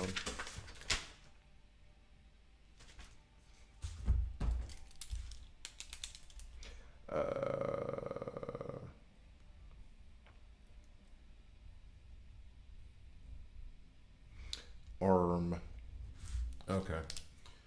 So I'm gonna have to start keeping my charts again. I do that with games where I just have like charts of stuff so I don't lose track of what I am doing. So let's go back into Elite Arena.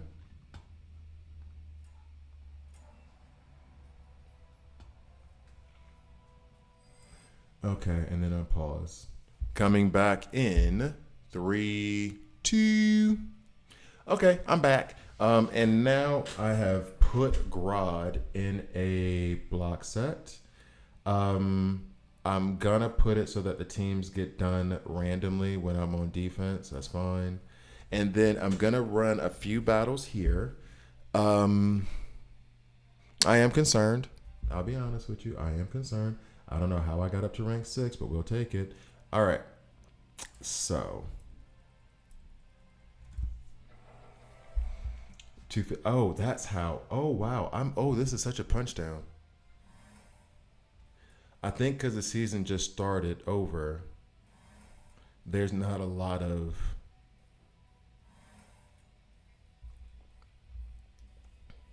I guess because we're all at the bottom rank right now with the start of the season. That only got me 4 points. Well, how am I supposed to elevate if y'all only giving me 4? I mean, granted, how many points should I get for that? But still, though. 251. Am I just running into the same dude over and I'm sorry. This isn't what I wanted either. and we only get like what 5 attacks a day. Can we get like? Can I get a team that's not 1/4 my, maybe not even 1/8 my size? Can we do better? Like, what is really going on? Yeah, I've won twice already. We see that. All right, challenge. It's the same person every time. And and here's the thing, I can't change that. I cannot change that. This person is just getting a mud hole stomped in them by me every single time. I would love to hurry up and elevate out of this area of Elite Arena so I could actually like show some decent gameplay. I guess if this is the beginner's guides portion of this, I will try to do another battle. I will try to dig my way out of whatever the hell hole this is. I can't be ranked number 4 in the galaxy. Okay, this person's gonna kick me in the face. All right, cool. I shouldn't have complained that much. It was listening. And I'm actually gonna watch and see how they perform. Now in this one, they're not. Oh, they are getting the bonus because they have 3 support: Cyborg, Kid Flash, and then Damage Dealer and Deathstroke, who is going to hurt my face right now, and then Superman as the tank. The bat cycle there is going to reduce our ability to heal, which we don't like that. Can you stun him, Bane? Probably not. Oh, you did a lot. That was a lot of stun. Good job, Bane. That never happens. Okay, I appreciate that. I appreciate you. I appreciate you. And Kid Flash healed him, so it doesn't matter.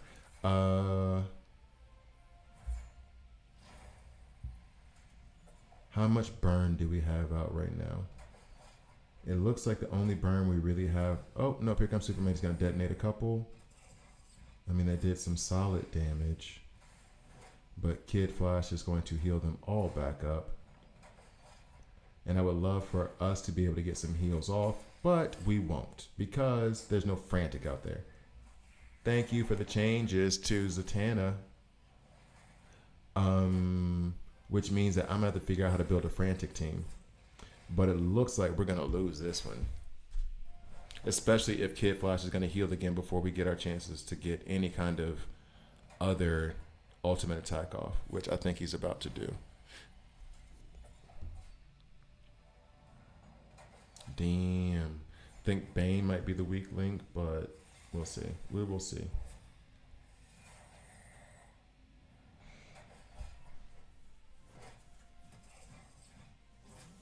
It's only been 5 turns. It feels like so much more. Feels like we're taking so much abuse.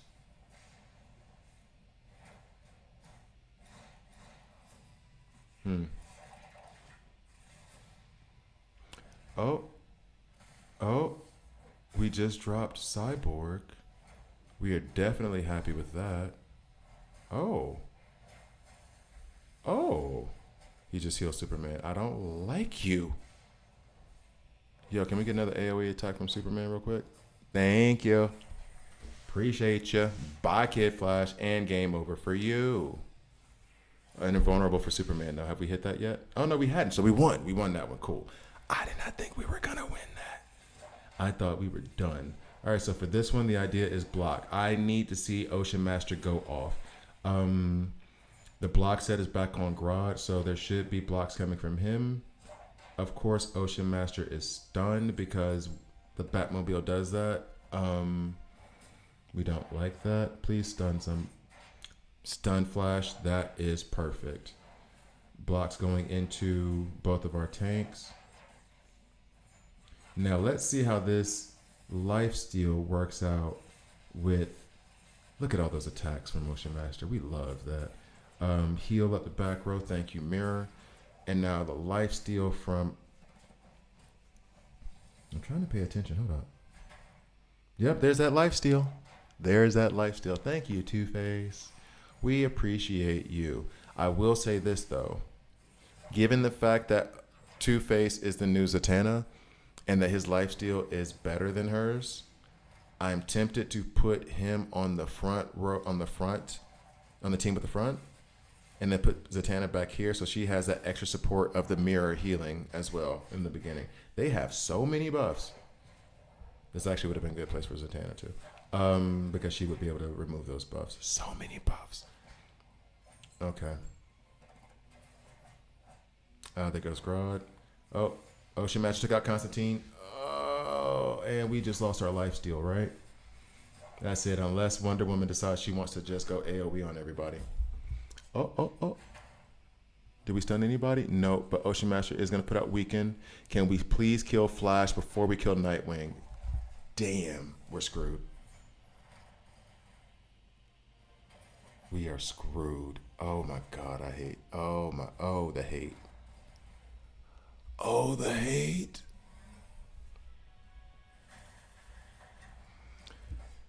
Oh, the hate. Oh, the hate. Oh, so much hatred. The most of the most hatred. Damn. We don't stand a chance of this team. This was over from jump. I don't even know what happened. We're on turn 2 and everybody's dead. What the hell was that? Oh my God.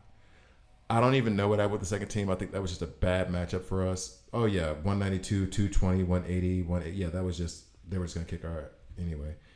The second team hurt. Because if we could have gotten Flash down before Nightwing, we would have been all right. Oh, that second battle hurt, bro. Oh, that hurt. I was about to be happy. I thought we had it. Damn, man. Damn it.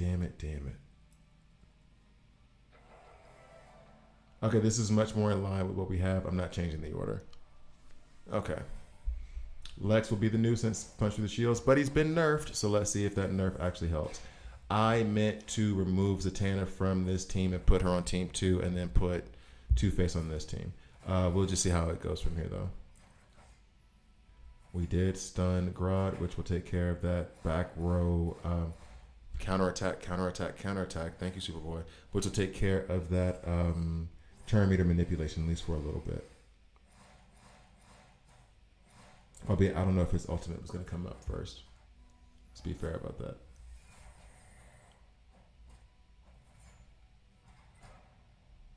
Okay.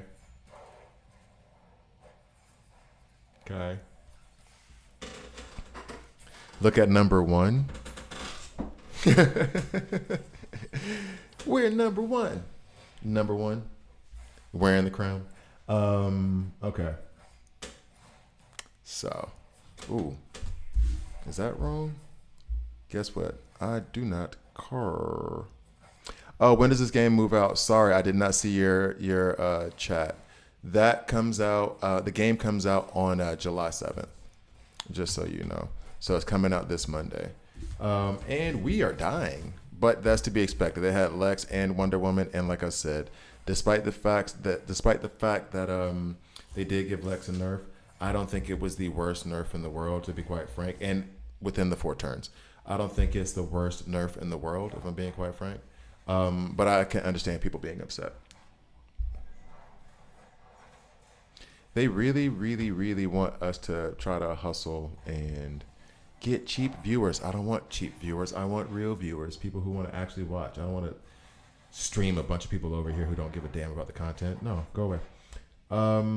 Okay, so, all the stuns from the, okay. That's nice. That was my plan, and now I'm lulling you into a sense of false confidence. You think you have control. I have the control. I mean, clearly. Look at Ocean Master do his work, though. I love Ocean Master in this game. I don't know what the counterattacks based off of blocks. I absolutely love that. Man, I love that. Oh, I love that so much. Okay.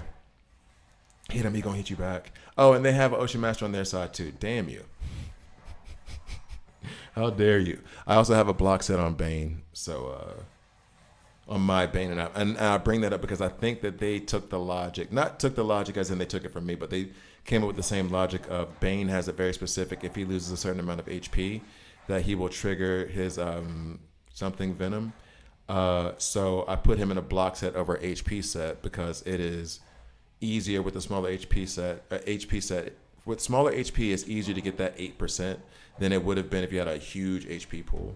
And then the block set would kind of add defense to it just to like not make it too easy. And also have him retaliate with, or not have him, but have Ocean Master retaliate if he's on the team. Ah, stop it. Let Ocean Master kill you. Or Nightwing stun you. Pick one. I really wish you would have stunned Constantine. Oh. Oh. Hell have no fury like a woman scorned, yo. All right. I've never really watched The Bride or never paid attention enough. Let's see what she does. Oh, I'm assuming they're going to go with the Red Hood team synergy. Not to mention the fact that Red Hood, I think, grants frantic on himself, which may make him run well with Zatanna. So just trying to come up with a thing that will make Zatanna better after their nerf. So I don't know. I mean, Zatanna's may not be a nerf. Zatanna's may be a legitimate rebalance. I have to be fair there. Hers may be a legitimate rebalance. The Lex was clearly a nerf. And the reason I say rebalance is, yeah, they took some of the lifesteal away. They added a mechanic so you can kind of keep it, but then they also added more dispel throughout her kit, and it's like, I kind of do want dispel. I kind of do. I can see the benefits. So it's not like they made her better or worse. They just made her different. And it's just how much to the right did they move her, So it looks, I don't want to say it. Oh, is she someone who just comes back and kills everybody like Flash does? Because I don't know her kit. I don't know the Bride's kit at all. I just know that Flash did that to us not too long ago. Got him. Okay. Red Hood does that too, but not if everybody gone. Sorry, homie. Put you on a t-shirt. Okay, so. Do I get one more battle? I will say I'm going to alter the team and see if this does anything. I am going to remove Zatanna from here. I'm going to remove... He gives some damage amplification, though. And the damage amplification on Ocean... Yeah, no, never mind. No, homie. We put her back. And what we do is we're going to change the dadgum deployment. Deploy. That's what we're going to do. All right. And then this one, who do we want? Do we want the tank? This damages back row allies. This damages all allies and ourselves. The back row allies will receive 80%. 2 times equal to 80% of attack. Is that 160 total?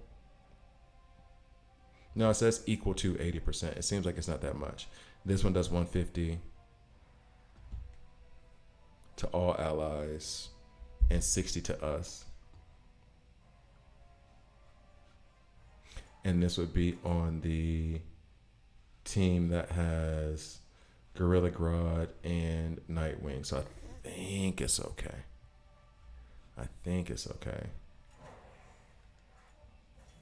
All right. Let's make sure the team synergies are all in place. Confirm. Okay. You like Superman without the immune. Do you mean when he goes into his invulnerability thing? All right, so do we get one more challenge? We do get one more challenge. Let's see how it goes. Okay, so the Bride just does revive, but she didn't revive. Okay, this is a more even matchup for us. She didn't revive in that matchup, did she, Napo? I didn't see her do it. Okay.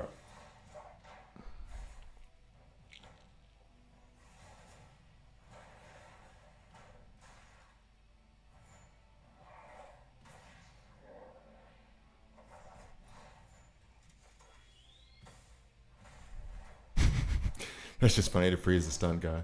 I just think that's funny. Sorry. I don't want to say it. Oh, and they do have an Ocean Master on that side. That extra bit of heals, and then Zatanna being here giving us frantic. That seems to be going over well. I would love if she used her advanced attack again sometime soon, though. More burns. We like it.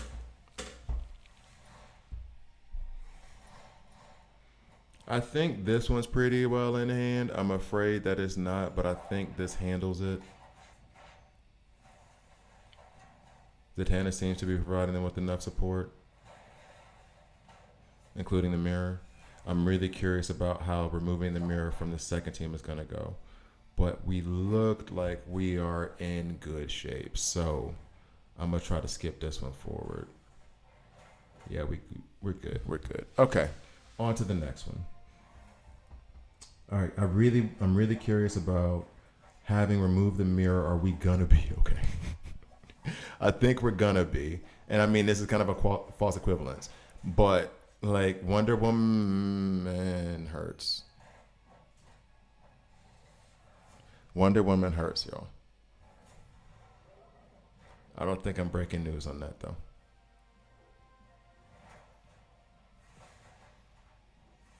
I don't think I broke any news. She hurt me deeply.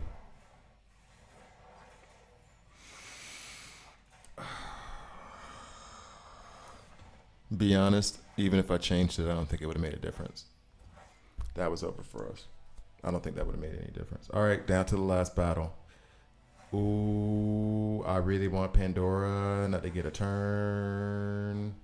Ooh, please no Pandora. Please don't do nothing. Please. Don't do nothing. Okay. Okay.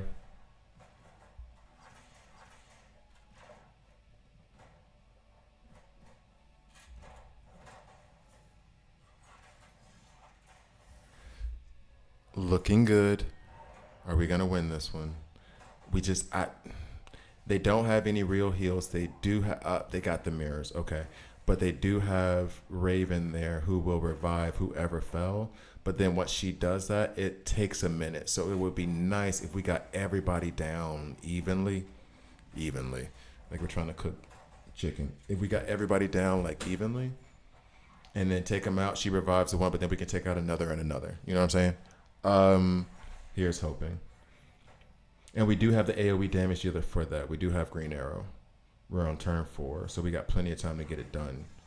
If we can, yeah, took down 2. Perfect.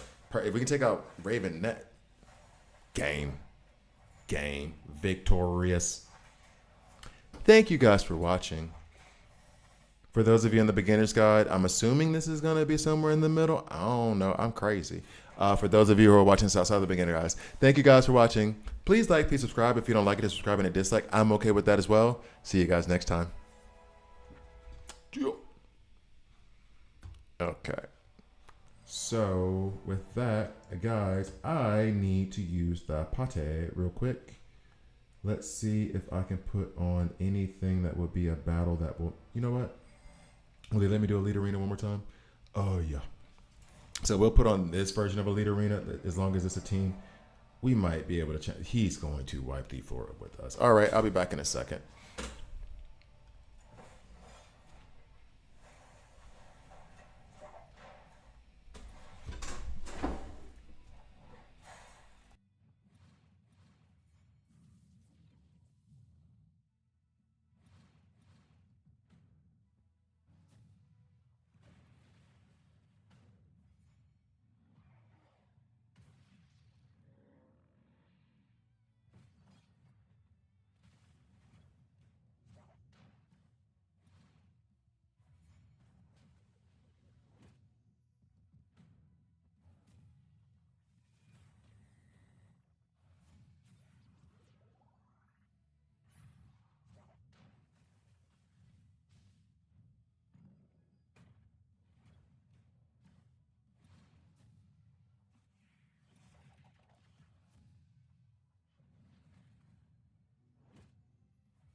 We couldn't get a match.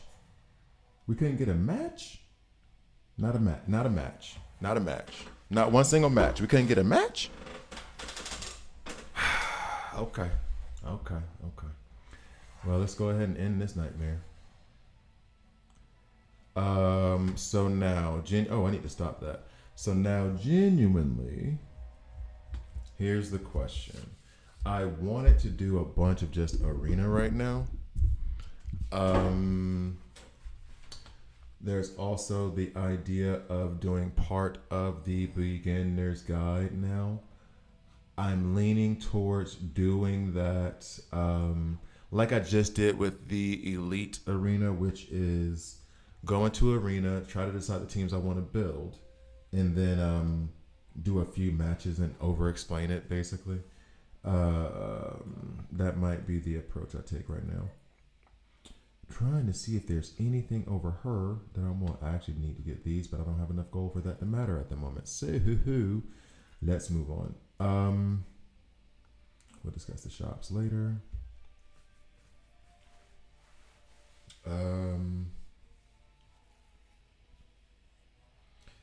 Actually, What I may do, although I want to explain the shops, but there's something here in the base shop that needs to be explained when it's fully like refreshed. So I can explain the shops tomorrow morning. let's do that. So shops. Por la mañana. And that'll be the first thing I do. Okay. Then it would be nice to explain recruitment while recruiting something. I don't have enough gems to pull anything. And I will say this, and this is the shout out to George, okay? This is the shout out to George a little bit. How do I incorporate this into a video? I think I have to incorporate it with those other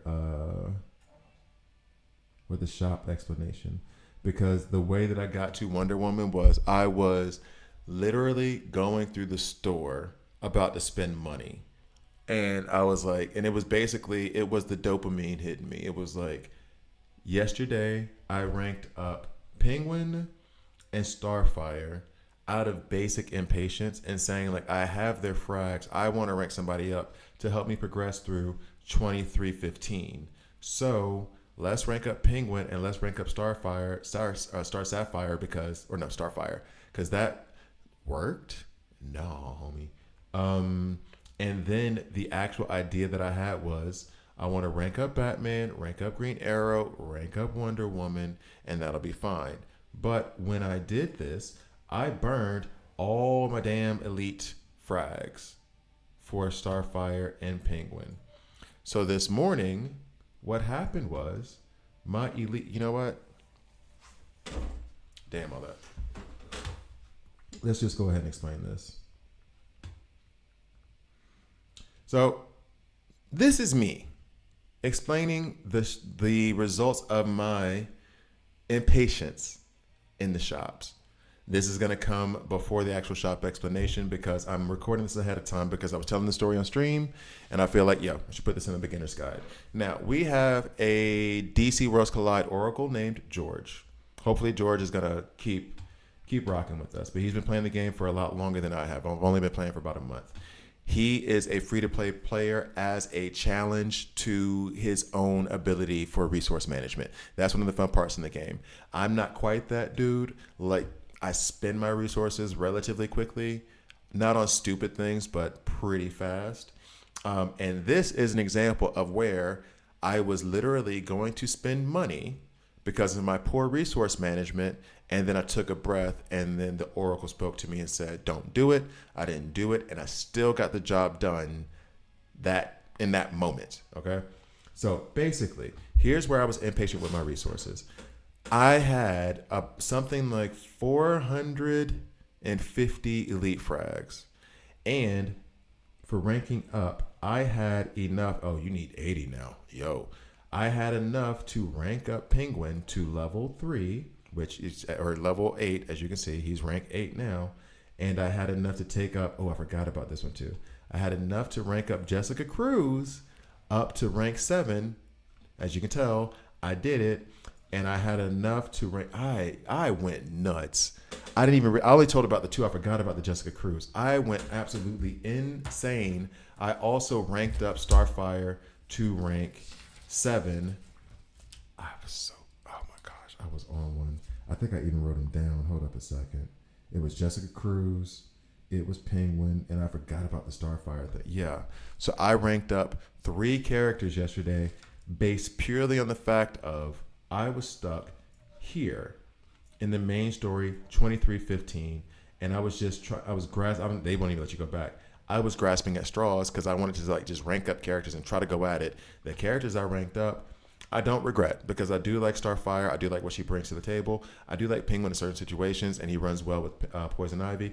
And ranking up Jessica Cruz to rank 7 so far seems to make her perform better than I expected her, or better than I saw her previously. Previously, I was upset. She's one of my favorite characters, and she just was not doing well. Rank 7, she seems to be doing better. This creates a problem, though. I had Wonder Woman at rank 7. How did you get it to rank 8? You'll see in a second. I did not have enough of her frags, or individual frags. I needed 60. I had 25 plus, let's go over here to the actual inventory, plus 18 of these, which would have been just under 25 or just under 60. I was looking forward to the Elite Arena resetting.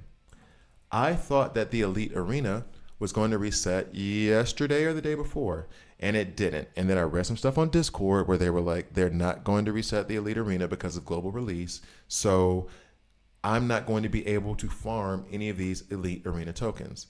I took that to mean, oh, I have a week. So what I'll do is I'll just rank up these other 3, Penguin, Jessica Cruz, and Starfire, and then I'll just get those Elite frags back in the next few days. And by the time the Elite Arena is open, I'll be able to get Wonder Woman. Problem being is that it did reset. It reset today. So I had the resources to buy this 2 times. 2 times, because I did well in Elite Arena, and I got enough credits to buy 20 of her frags from this store. However, at that point, I only had like 150 of the elite character shards, and I needed 320 in order. It says 500 now. Lord have mercy. It says 500 now. And I needed 320 at the time, and I had 153, I believe. Not enough. So what I was about to do was and then side note. What I was about to do was basically go through the store and try to find the deal where I could pull a bunch of these super encrypted tokens from them to get that rank up. I was literally, finger was on this button, and I was like, this won't even be enough. Maybe I'll get more than one. And then the spirit of our oracle spoke to me and said, don't do that. Don't do that. Why? And here's the thing. It's not a good value either. If they had made this like $7, I'd have bought it. It's 15. And I was just like, I was thinking about, I don't want, and then I didn't, because the oracle spoke to me and said, don't. Make it happen. Now, the reason I could make it happen was, one, I did have, part of the reason why I was able to replenish some of my tokens here was this one. Was because I already had 6 from my dailies, from the security pass, from all the other stuff. I had 6 of those regular tokens, right?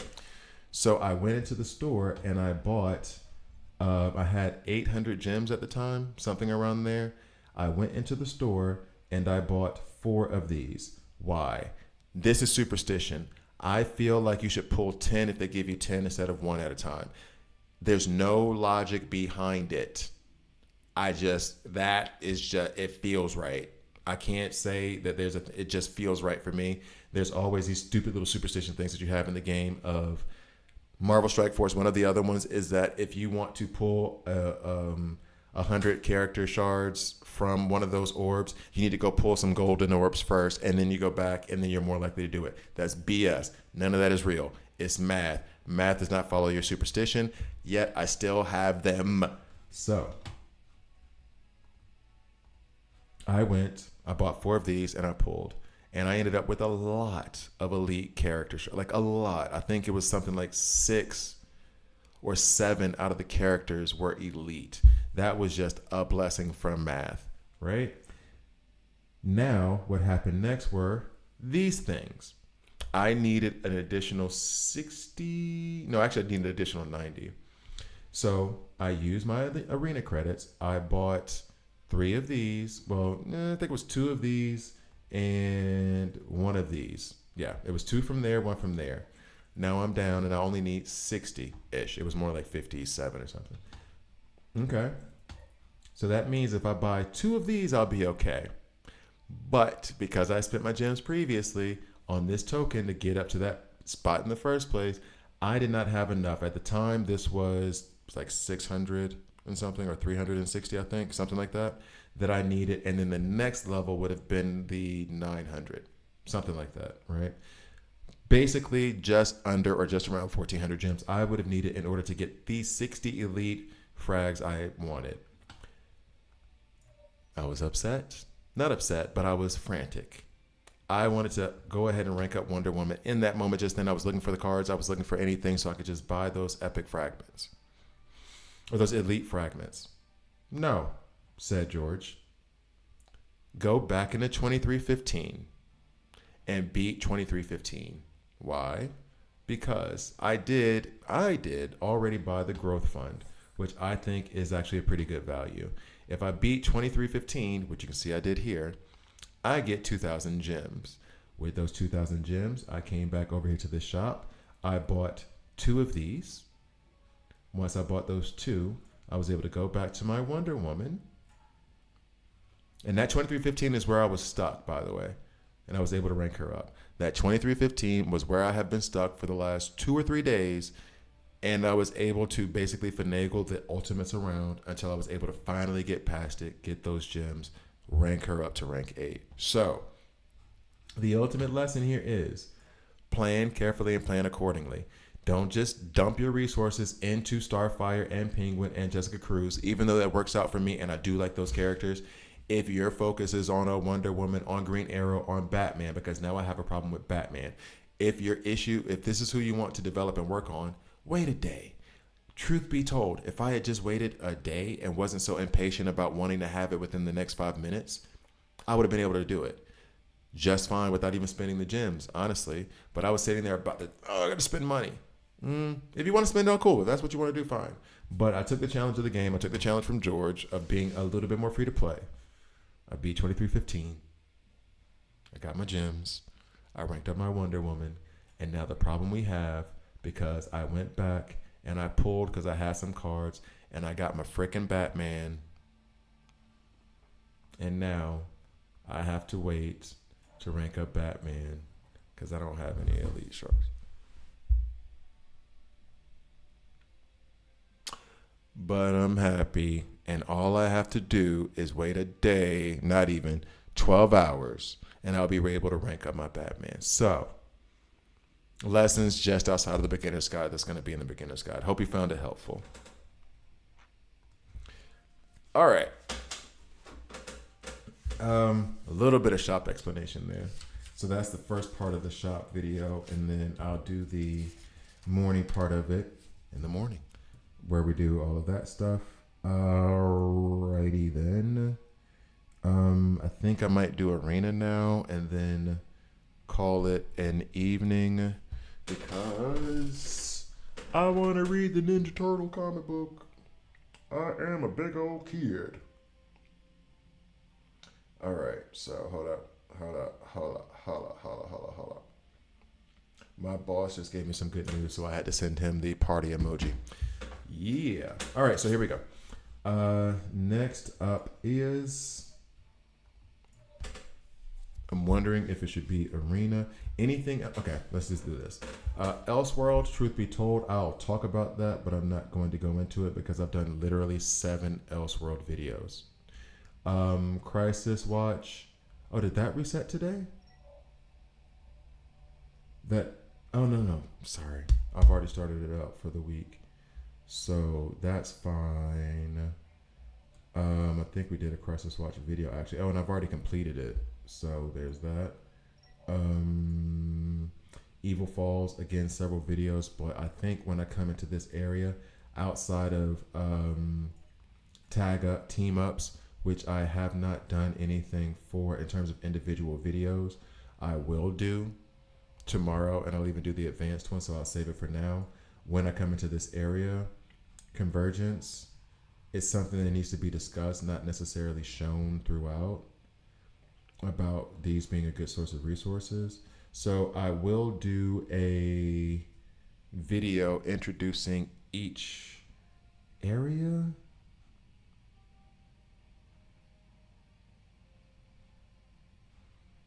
Can do team ups is the one we'll actually do, and Elseworld is the one we'll get into.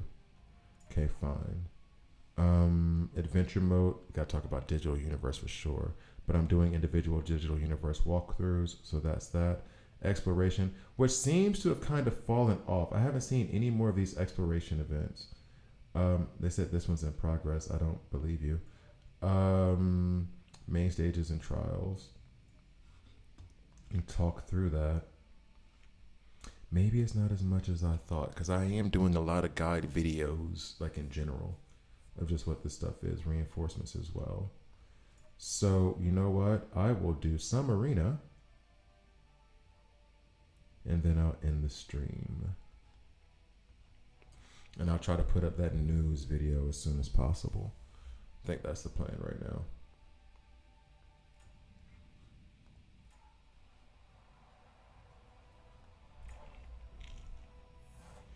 And actually, this will be just straight up for the beginner's guide.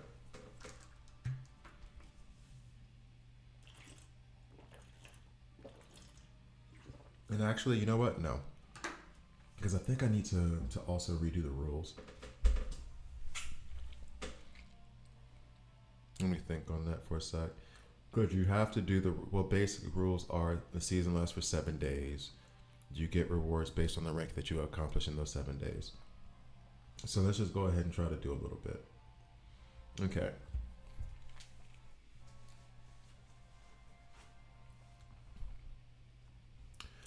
And 3, 2.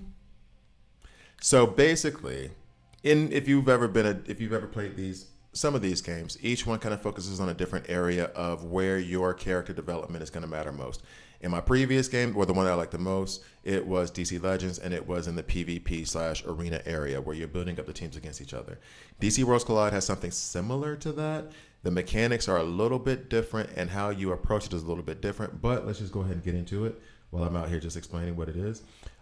Basically, every season, and I could read through this thing, but basically, seasons are 7 days. They reset after 7 days. You get your one-time rewards for the actual accomplishments of how high you go up, and then additionally, every week, depending on where you are, if you're a Grandmaster, Diamond, Platinum, or whatever, you're gonna get those weekly rewards as well. I think I gave you everything, right? Yeah. Oh yeah. This is something that I did not even realize until a couple of days ago. If your rank is Master 3 or higher, 50% damage reduction is granted to the start at the start of battle. 15% damage amplification at the end of every battle round. After the 5th round of battle, an additional 15% decreased healing is added at the end of every round, making it so that you just can't keep fighting for 400 hours. And then also, this you'll see when we go into it, you only get 3 free keys a day. I don't like that it's just 3 free keys a day. I wish it was just like the PvP quote unquote energy or keys just would regenerate themselves every hour or every 15 minutes. But like, cause I like PvE the most. The first 5 daily victories also award activity rewards. Result rewards are given at the end of the season. Okay, sure. That's fine. So here's where you will find the rewards. I've already gotten the tier ranking rewards, which I can't get again. We have the rankings. which I think if you get up to one, these are one-time awards as well. And then you have the season rewards. So at the end of every week, depending on where you are, these are the rewards you're going to get. All right. So I'm going to go into a little bit of gameplay because honestly, this part of the video for the beginner's guide is just so I can play a little bit of arena. So as I said, you get 3 free matches. You get these keys also from, and I can go out very quickly, also from this security plan thing. You can get keys here as well. I don't know if it's top or bottom. No, here we go.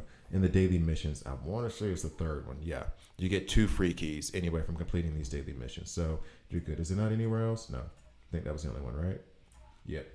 You can also buy these keys in the base shop. Now I will say this, 30 seemed expensive to me at first, but then I thought about it in terms of the overall economy for the game, and it's not that bad if your goal is, and this is how I thought about it. Sometimes I would just want to play arena on a game. I would cover my dailies. I didn't want to push forward for anything. I just wanted some, not mindless, but I wanted to be challenged in that specific way, trying to fight other people. Buying 10 of those keys, which I don't even know how many you can buy at one time. Oh, you can buy 15 a day. Okay. Buying 10 of those keys, 300. Let's say, wait, what? Why did it say 450 on the? Oh no, that makes sense. Sorry. Buying 10 of those keys, 300 is 1.5 pulls on on the regular old encrypted token, which gives you a 47% chance of pulling an uncommon and a 30% chance, if I'm not mistaken on that math, maybe more, maybe 33% chance, I'm not sure, but like a 30% chance on pulling a rare. 2 classes of tunes that are useless. So if it's a 60% chance, 70% chance of me getting an uncommon or a rare with 200 gems, paying 300 gems for entertainment purposes because I just want to play arena doesn't seem like a bad value to me. So that's how I kind of worked it out in my head. So I don't think it's necessarily a bad value, but collect the keys where you can. And this is kind of what I've done. I've just saved my keys, and it's only because, one day I just may want to have a ball and just play. And that's kind of what I wanted to do today. I'm just running out of time, but I just want to have a ball playing. Now you get 10 of these refreshes a day. I got a 836. You know what? Let's test me. Let's see where we are. Let's build a team and see where I'm at. From what I understood, this has been basically the meta of the game, which is Green Arrow, Lex, Wonder Woman. Lex and Wonder Woman are 2 best tunes in the game. However, with Lex's recent nerf, I don't know if he's going to hold on to that title of being as good as Wonder Woman. Zatanna also had a recent nerf. And then you have Constantine. Zatanna's still good, though. Zatanna's still good. This is a mirror match of my team, except for Superman. They have Constantine instead of Superman. I'm tempted just to run this like this. Wait a sec. We get our shields up. Wonder Woman goes. Green Arrow goes. They're going to try to melt through the shields. And then Superman on the detonation. Okay. All right. I kind of want to just see this go. Also, when you're doing this, once you start the fight, should I do damage reduction or increase damage? No, that's fine. Once you start the fight, you can also skip forward and just get past the fight if you don't want to see what happens or if you're just like in a rush. In this moment, we're going to actually watch this fight as my pen tries to fall off my desk. Okay. There's Lex. I thought I already saw this. Oh, because I'm on the PC instead of on my phone right now. Okay.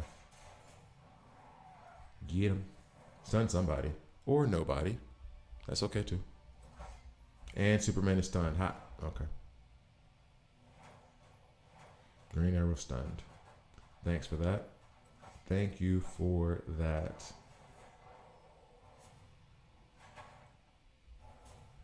All right, so Wonder Woman. We're not getting past their shields just yet. There we go. We got past on the back row. Still worried about the Constantine hit. Lex falls. My Lex always falls. Jeez. My Lex always falls. Can we get Superman to get his immunity up? And then, here's the other issue. I do not have Kid Flash, and I usually rely on Kid Flash for a lot of those heals. If I'm being honest, I think I myself would rather have Kid Flash on this team than Zatanna at the moment. Got him. All right. I don't think we're going to win this, but we're giving it the good old college try.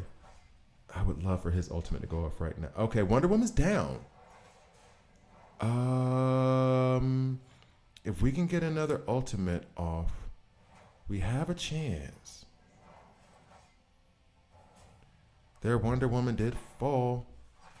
Oh yeah, they really changed the shielding effects of Lex. Yo, can we get Lex out the paint, please?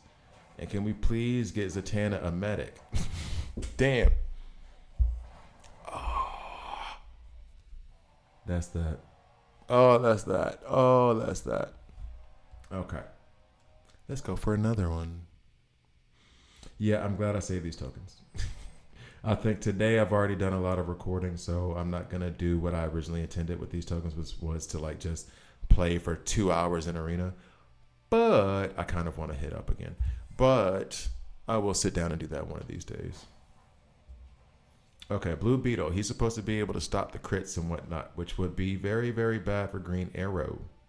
I kind of want Kid Flash in over Zatanna because, yeah, stuff. That goes there. We do want the extra damage. I say that questioningly. Or do I want the extra heal? I kind of want the extra heal if we had Star Sapphire. Okay. Let's go. We're at 812. They're at 815. They have Hal Jordan, who has a good AoE ultimate. They have Wonder Woman, who also has a good AoE ultimate. They have the heals there from Kid Flash like we do. They have the shields there from Lex like we do. And they have Blue Beetle there to kind of reduce the critical shots that they take. Let's see how useful he's become with his recent buff. Rework, however you want to call it. He's stunned. All right, so. Let's see.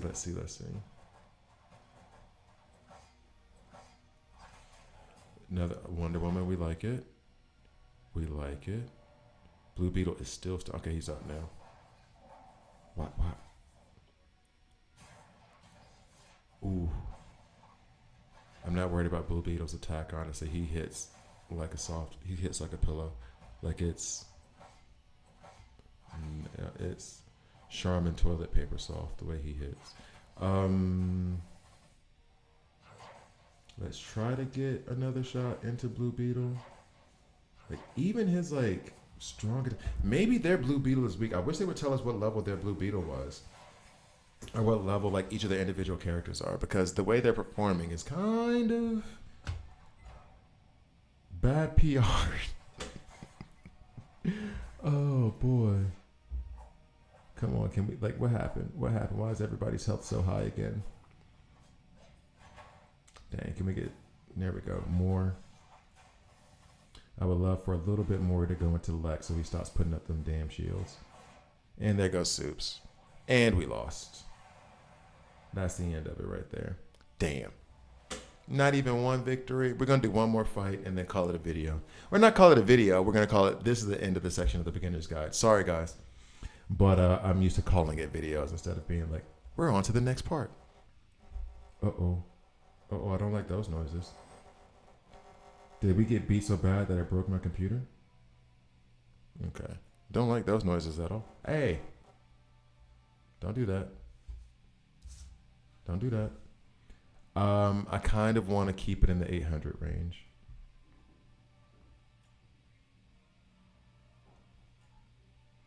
All right, one more reef, two more. I'll go to 5.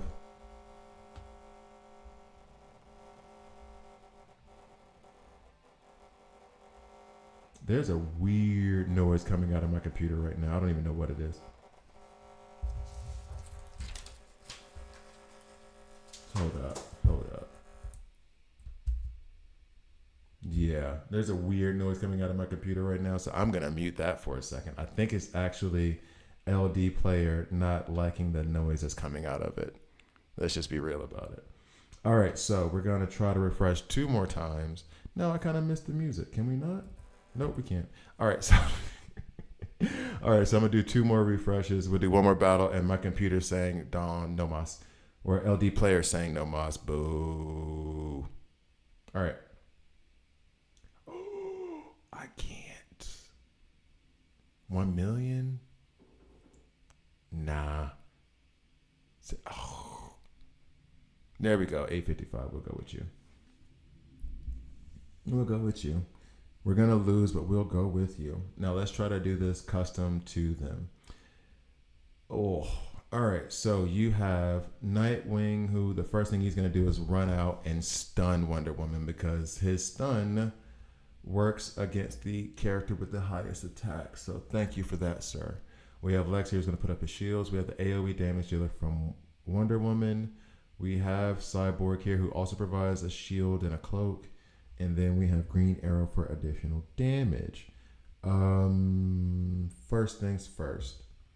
Actually, should I go nuts on this? I'm tempted to just do like a bunch of stun characters and just hope for the best. Let's see.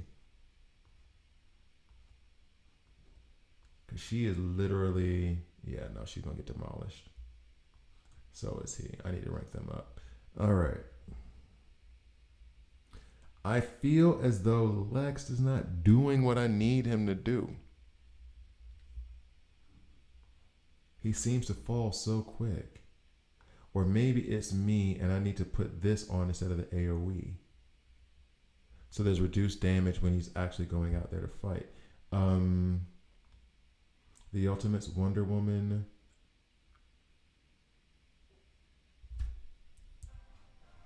Oh, the sound fixed itself. Okay. Kid Flash for the... I might put Kid Flash in front of Wonder Woman. She's going to hit into them and that's going to be okay. But she's going to get stunned first by Nightwing because I think he's going to go first. Half of me wants to put Wonder Woman at the front, get the damage out there first, and then get the shields up. All right, I think I'm going to go with that. I don't think it's smart, but I'm going to go with it and watch us lose. And then we'll move on to the next section of the beginner's guide. And of course, we put silence on Kid Flash because, you know, that's useful.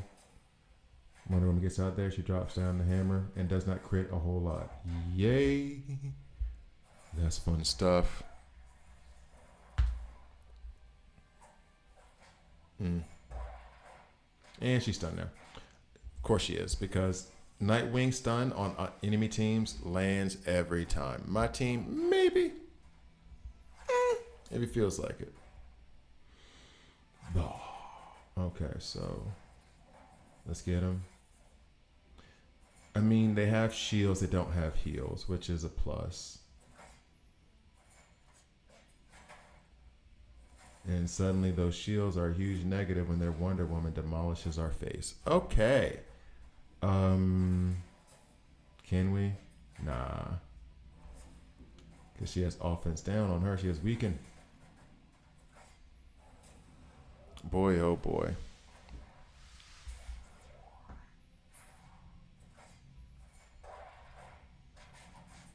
Oh, this is a beautiful showing, isn't it? I'm tempted just to go do one more, like, just cupcake team just so I can redeem myself. Just so I can, like, get my levels back up. Which does not seem like the thing that they want from this game. I gotta be honest. Then I'm going to pick a bunch of, like, cupcake teams and basically mow through them like this. I don't think this is what they want out of their game. So just throwing it out there. I don't think they want me doing this. Oh, you're challenging ish. You might beat me. Let's see. Get your stats up. Defeated. I can't win for losing. I can't win for losing. Well, let's move on to the next part of the beginner's guide. Okay. There is that.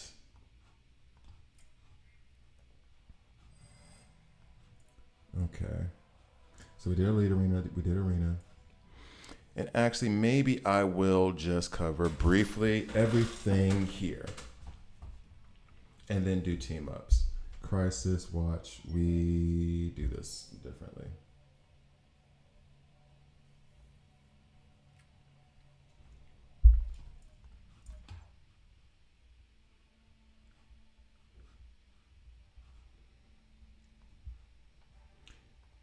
Okay, coming in 3, 2.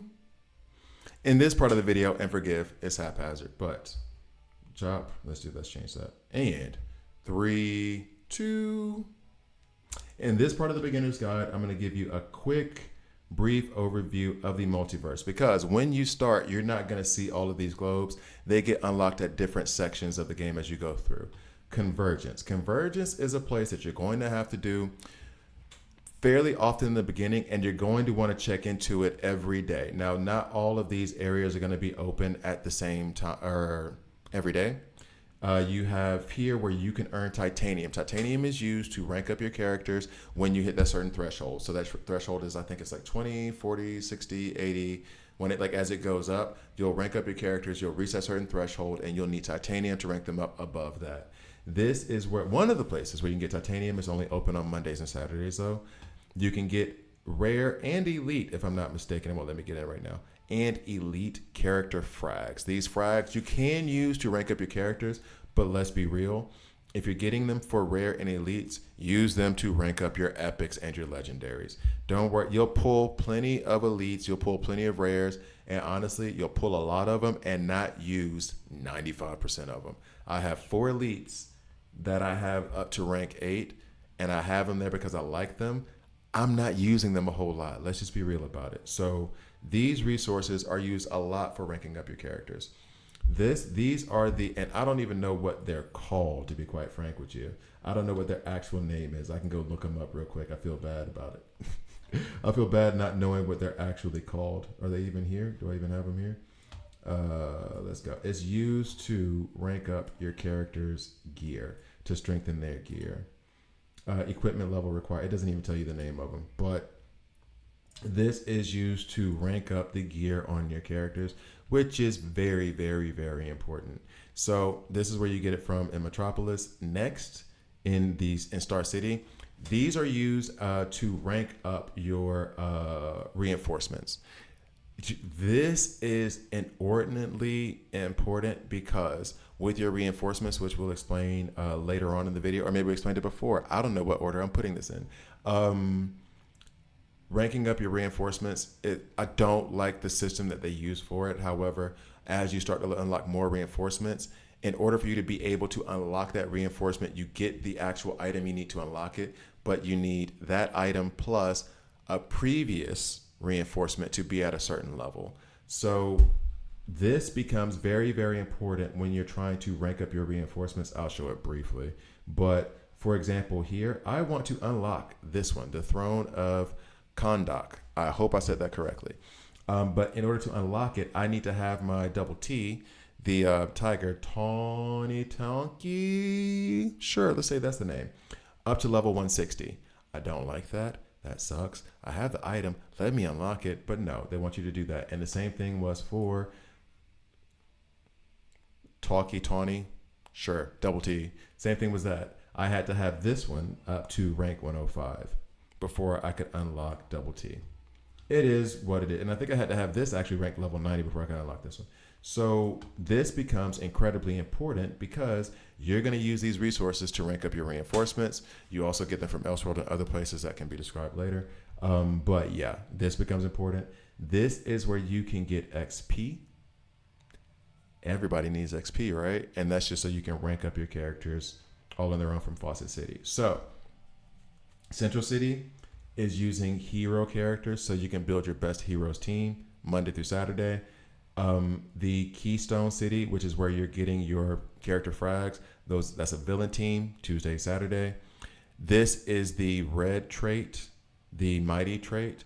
So that's Saturday and Sundays. You can only build teams with the mighty trait. This one only teams with the agile trait, available now, which today is Thursday and Sunday, I believe. And then you also have the Fawcett City, which is going to be Fridays and Sundays, where you can get your XP, and it's only going to be tactical. So you can only use your tactical heroes there. So that is Convergence. Moving on to the next, Evil Falls. Evil Falls is actually a tremendously great place to get resources, especially in the beginning, because the bosses themselves are very easy is a strong word, but you can get past them relatively easily. Now, I'm not going to go into full details about each one of these characters because I have individual guides that I have done for each of them. At the release of this video, I mean, I think at least 2 or 3 of them are out, but by the time they've all been recorded, they just haven't been released yet. Just put it that way. But honestly, if you're seeing this video even 3 or 4 days after I've released it, it's probably out there now because I might even just do a video dump just to get all of my Elseworld tutorials out, all of my Evil Falls out, all of the digital universes out. So we'll see.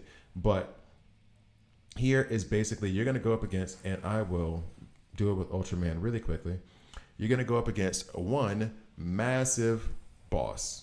That's it. This boss will have special abilities. I'm going to just start this fight and let it go. This boss will have special abilities and special crime syndicate synergy, or not synergies, but passives that won't allow you to stun them, that won't allow you to put certain different controlling effects on them, like freeze. So you can't use it in that way. What you have to do is just build the team properly, which you'll see in the tutorial. Each one of them has recommendations of which team synergies you should use and which characters you should use. I would highly recommend following this very, very carefully. Maybe not necessarily for all the elites, because once you get to a certain area, you don't really want to put resources into elites anymore. And you can find reasonable replacements for the elites that they recommend. I think they do recommend the elites in the beginning because you're just starting the game and you're going to get a lot of elites. So, hey, plop in this Huntress into a level link, put her up against, I think it's Ultraman that Huntress is good against, and then just while out and try to take as much of Ultraman out as you can. But eventually Huntress is going to be replaced by, I don't know, a Wonder Woman or just a better tune in general. So in the beginning, especially when you're talking about the elites that are recommended for this and other content, do it, but not a little bit. A little bit. Don't do a lot. A little bit of resources. Honestly, it's better if you take your 5 epics, whichever ones they are, level them up, and then put the elites into the level link that you want to use them for this, because then you can always just take them back out and not have to waste the resources. Or worry about retraining them later and forgetting that you retrained them and had to move the gear back and. So I believe that is a good solution. We're going to see how much further we get here because I feel like we're about to die. There it is. 27%. We still at 27%, but he is level, what, 14? I didn't expect to get this high, actually, today. Yeah. All right, so that is Evil Falls. Now, we move on to War World. And what's going to happen is there's going to be a little cut right here where I explain to you Elite Arena and Arena.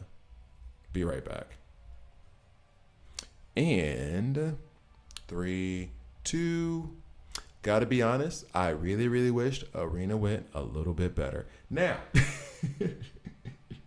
we're gonna pull back out Elseworld. I literally can't go into Elseworld right now, but I'll give you a little bit of an explanation and maybe even tap into it a little bit. But I will say this.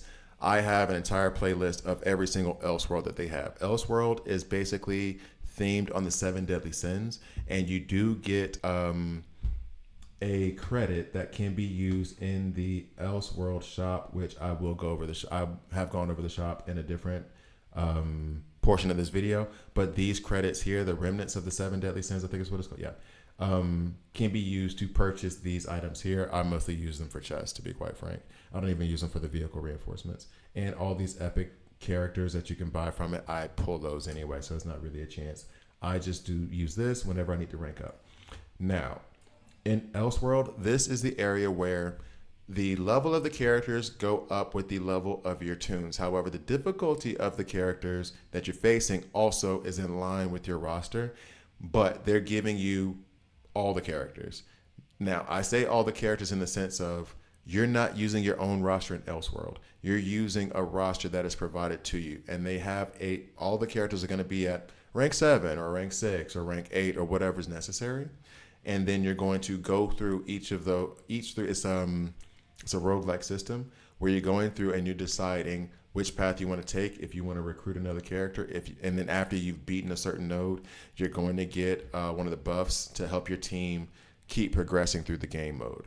I genuinely feel like Elseworld is beatable every single day, straight up from the beginning. I haven't lost at Elseworld. And even if you do, even if you lose characters or whatever, here's a tip. When you lose your characters, and you'll see this in my Elseworld videos, but I'm going to make it like very clear here. When you lose your characters, if you lose only one, Elseworld is an area where, unlike Digital Universe, you can revive the characters that have fallen. I would recommend this though. If you have north of like 4 characters and you can put them into the next fight, do that. Do not use your adrenaline shot yet. What is the adrenaline shot? The adrenaline shot is this thing right here, which you get from like daily rewards. Oh yeah, so you get it from the security plan and you get it from the base shop. The base shop, they're not even that expensive, I don't think. And the security plan is just completing your daily missions. And you get like 1 or 2 every day. No, it has to be 1 every day because I have 16. So now why do I say don't use your adrenaline shot when a character falls? Because if it's just one character that falls, push forward. Use your other 5, 6, 7, whatever, until like 5 of them fall and it's looking like I can't get past this part. Then use your adrenaline shot, because one adrenaline shot recovers everybody. You don't have to use an adrenaline shot for each character that falls. So if I have a roster of 7 characters and I'm right at the end of Elseworld or somewhere in the middle, who cares? I have a roster of 7 characters and I've lost 1. I got 6 left. Even if the 6 I know aren't the best, and maybe they won't beat that team, or maybe they will and I keep going. Even if they don't beat it, the health for the characters in Elseworld, the enemies that you're fighting, is persistent, meaning the damage you do, even if you lose, that damage stays. So you might be able to hit it again with a second B team and take that node out. And maybe that B team even carries you through the next node. But then once you've lost those 5 or 4 from there, and you know you're just not going to go any further, then use 1 adrenaline shot to revive the 5 or 6 characters that have fallen. So that would be my little bit of advice on how to handle Elseworld. That's the biggest thing I took from it. Every other detail, the character showcases that you see up on my channel, that is where I go into Elseworld, and I literally used it as a way to figure out, oh wait, I really like Deathstroke. I really want Deathstroke now. I still ain't got him. Supergirl, I do like using Supergirl. That is where Elseworld, where you can play with other tunes that just aren't on your roster. Let's see, Convergence, Evil Falls, Warworld, Elseworld. We're gonna switch over to Crisis Watch real quick. Crisis Watch is basically a themed 3-star event. You have 10 stages where you have to, through each stage, you have to 3-star it in order to get the ultimate reward down at the bottom. Here you'll see, do they give me the name? Equipment Enhancement Part. That's a very basic name, the EEP. Where you get, and here's the other part of it too. And I cannot show you here because it has reset. You have different levels of difficulty that you can choose from. Hopefully I'll have a little bitty clip on. No, actually I won't. By the time this was released, I won't have a clip. But you can go to my Crisis Watch video that I did that was Harley themed. Each one has a different theme, and each one has a different condition on how you can go 3-star in those battles. So what I mean by that is, for Lex, I'll show you the Lex one. For example, here, all units, allied units, are not inflicted with freeze more than 1 time, meaning a lot of these character freeze their enemies. Okay, I'm allowed to have that happen once in order for me to get this tick. Characters with Tinder, which is an element that happens within the game. I'm not going to fully explain that, honestly, because it's partially confusing. With Tinder, collectively decrease 20 stacks of the enemy's extreme coldness. To explain that really quickly, basically, if you use Burn, that removes extreme coldness, which is a special condition in this one part of the game. This one version of Crisis Watch has this one particular thing. I have not seen this anywhere else in the game. But if you use Burn, it removes, when you detonate burns, it removes this extreme coldness. For example, so each one of the Crisis Watch have a different, with the one for Harley Quinn, it is that you have to have the characters die from being stunned and then having Agent Waller detonate the bombs in their heads because they're the Suicide Squad.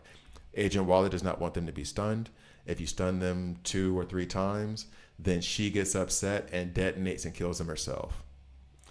And that one is kind of, okay, well, I got to balance damage that I'm going to do to kill them. I need to be able to stun them / control them so I can get Ms. Waller upset so that she kills them. I can't be the one to kill them. which creates a different challenge. It's very creative. I like it a lot, but it creates a different challenge that you have to get through. Now, okay. Well, hopefully this part I'm gonna have to get from stream because I've just run out of space. One sec. I didn't want to have to do this, but I think I have to do this. I'm being a little bit of a hoarder. And I think I need to just get rid of you guys. Sorry, guys. We've already used all of you. That's 126 gigs of data. Way too big for the recycling bin. Believe me, I know. All right. All cleaned up. And get back to the recording. Okay. So, I don't know which portion of that, like, I had to cut it. It cut me. I don't know which portion of that got cut off. So what I'm going to have to do is go back and find it on the stream and then download it and edit it into it. So if the quality drops and then comes back up, you'll know why. Anyway, so after the explanation, so each of the Crisis Watch has a different kind of condition in order for you to be able to 3-star that specific thing. Different than system recovery in a bit, because system recovery is only like either turns or character surviving. This one, they have very specific things and very specific mechanics, which is cool. I like it. It's a different kind of challenge. So that's Crisis Watch. And now we go to Team Up. Team Up, I think it's the last one that unlocks. And basically what you're doing is you're going to summon a character, and you're going to try to basically, and in fact, I'll do this real quick now, but I only run it one time. I want to add a simulation, okay? Unknown simulated character, current training levels. I will go to advanced because I have 5 attempts and I should be able to clear an advanced with 5 attempts. So I order a simulation. Oh, yay, it's Wonder Woman. I'm going to rally and I'm going to ask my friends and league members to help me with this fight. They can contribute, I think, 10% of the damage. And then I will go in here and fight. It is her as a mini boss versus one other, similar to system recovery when you get to like the 10th node, right? Because Wonder Woman, hey, Mighty, I want to run a bunch of tactical against her, which I don't have very strong tactical roster. So what we'll do is I did just level up Jessica Cruz. We're gonna remove all this right now for now. Zatanna, bet. Okay, these are the ones I'm most comfortable with running against Wonder Woman. We will slide you here, yeah, and we'll slide you here.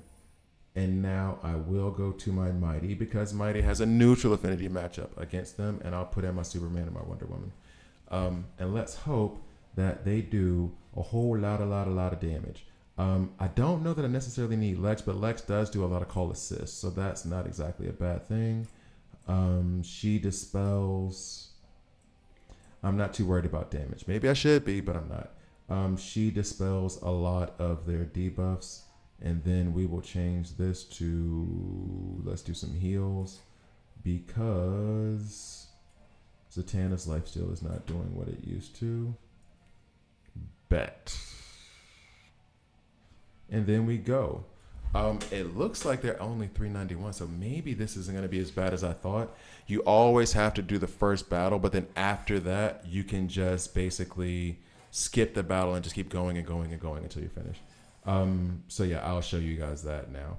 What I do tend to do is that I have it in my head, for some reason, don't ask me why, that I need to be able to beat the advanced simulations with 4 attempts. For those of you who have a higher roster and everything else and can beat it in 1, congratulations. For me, not so much.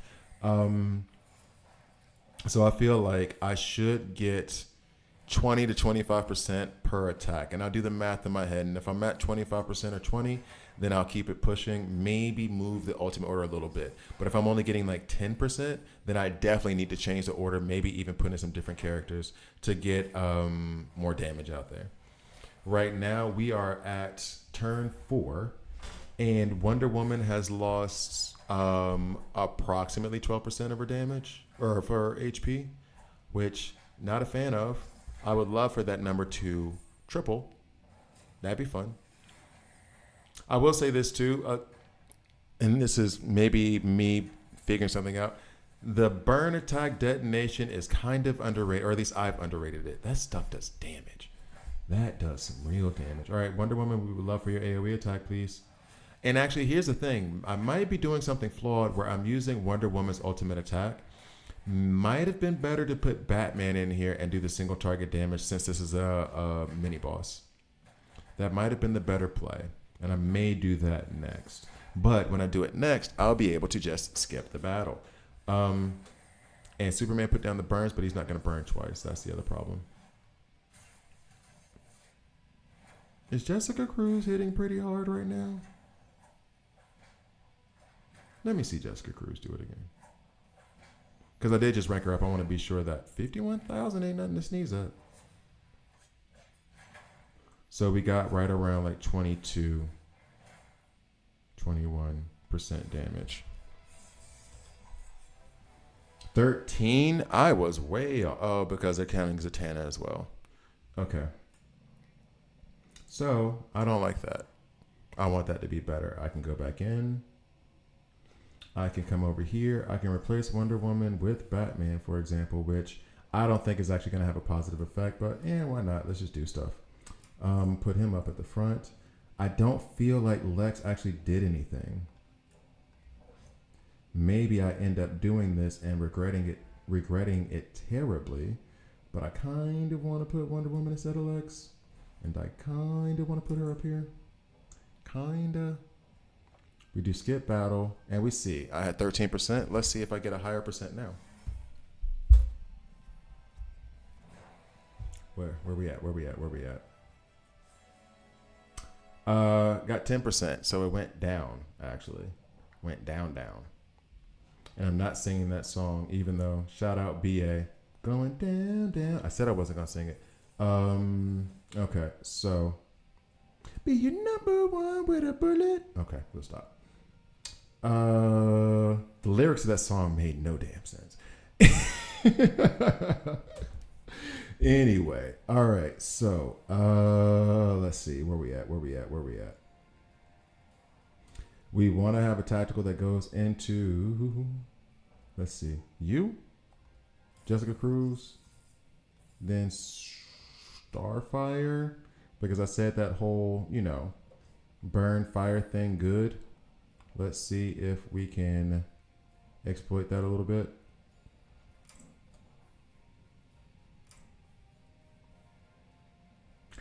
Why not? Let's see what happens. But yeah, this is team up. And then if I can't get past it or anything like that, or put it this way, 31 on the back of 23 is going to be 9%. I am doing progressively worse. Apparently Lex was doing something and I was wrong. So let's remove you. It's at 31 now, right?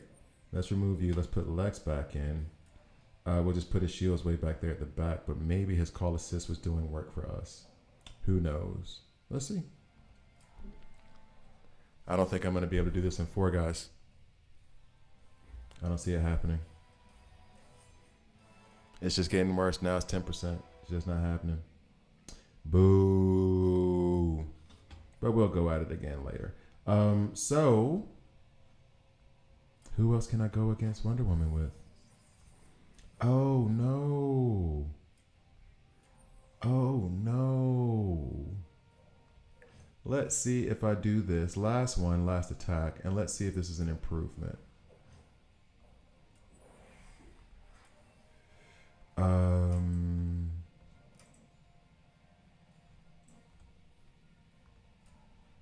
Okay, and then we'll use his team synergy. Let's see what happens. Oh, only Starfire fell down.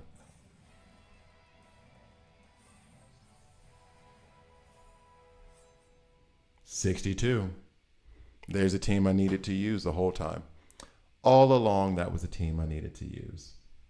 62. All along. I needed to put Superboy in. How much do I need to do for this? Whatever. I'll just say it's for the content and not for my ego. Definitely not about my ego. What are you talking about? Should I move her here? It was at 62. I always forget the numbers. I don't know why. I get distracted. There's my 21%. There's my 21%. We do this one more time. Give me one more for 50. 100. Y'all know I'm just trying to make the. Y'all suck. All right. Just because I want to show you guys the rewards. And they're falling. So we're done. If I'd done this right the first time, it wouldn't have even come to that. But whatever, dog. Okay. And so then don't forget your rewards up here. We got our equipment thing. Equipment enhancement part. Why is it I remember remnants of the 7 deadly sins, but I don't remember equipment part. Equipment enhancement part. And then I got my gems back. Ha ha. Albeit not really a ha ha. I ended up with a net 50 crystal profit. But that is team ups, and that explains the multiverse. Hopefully this was helpful. Let's move on to the next part of the guide. Damn, that cut out halfway through. So, guys, that's it for me. I'm out. Hopefully you found it helpful and some fun. But, yeah, that's the beginning of the guide, the blog, and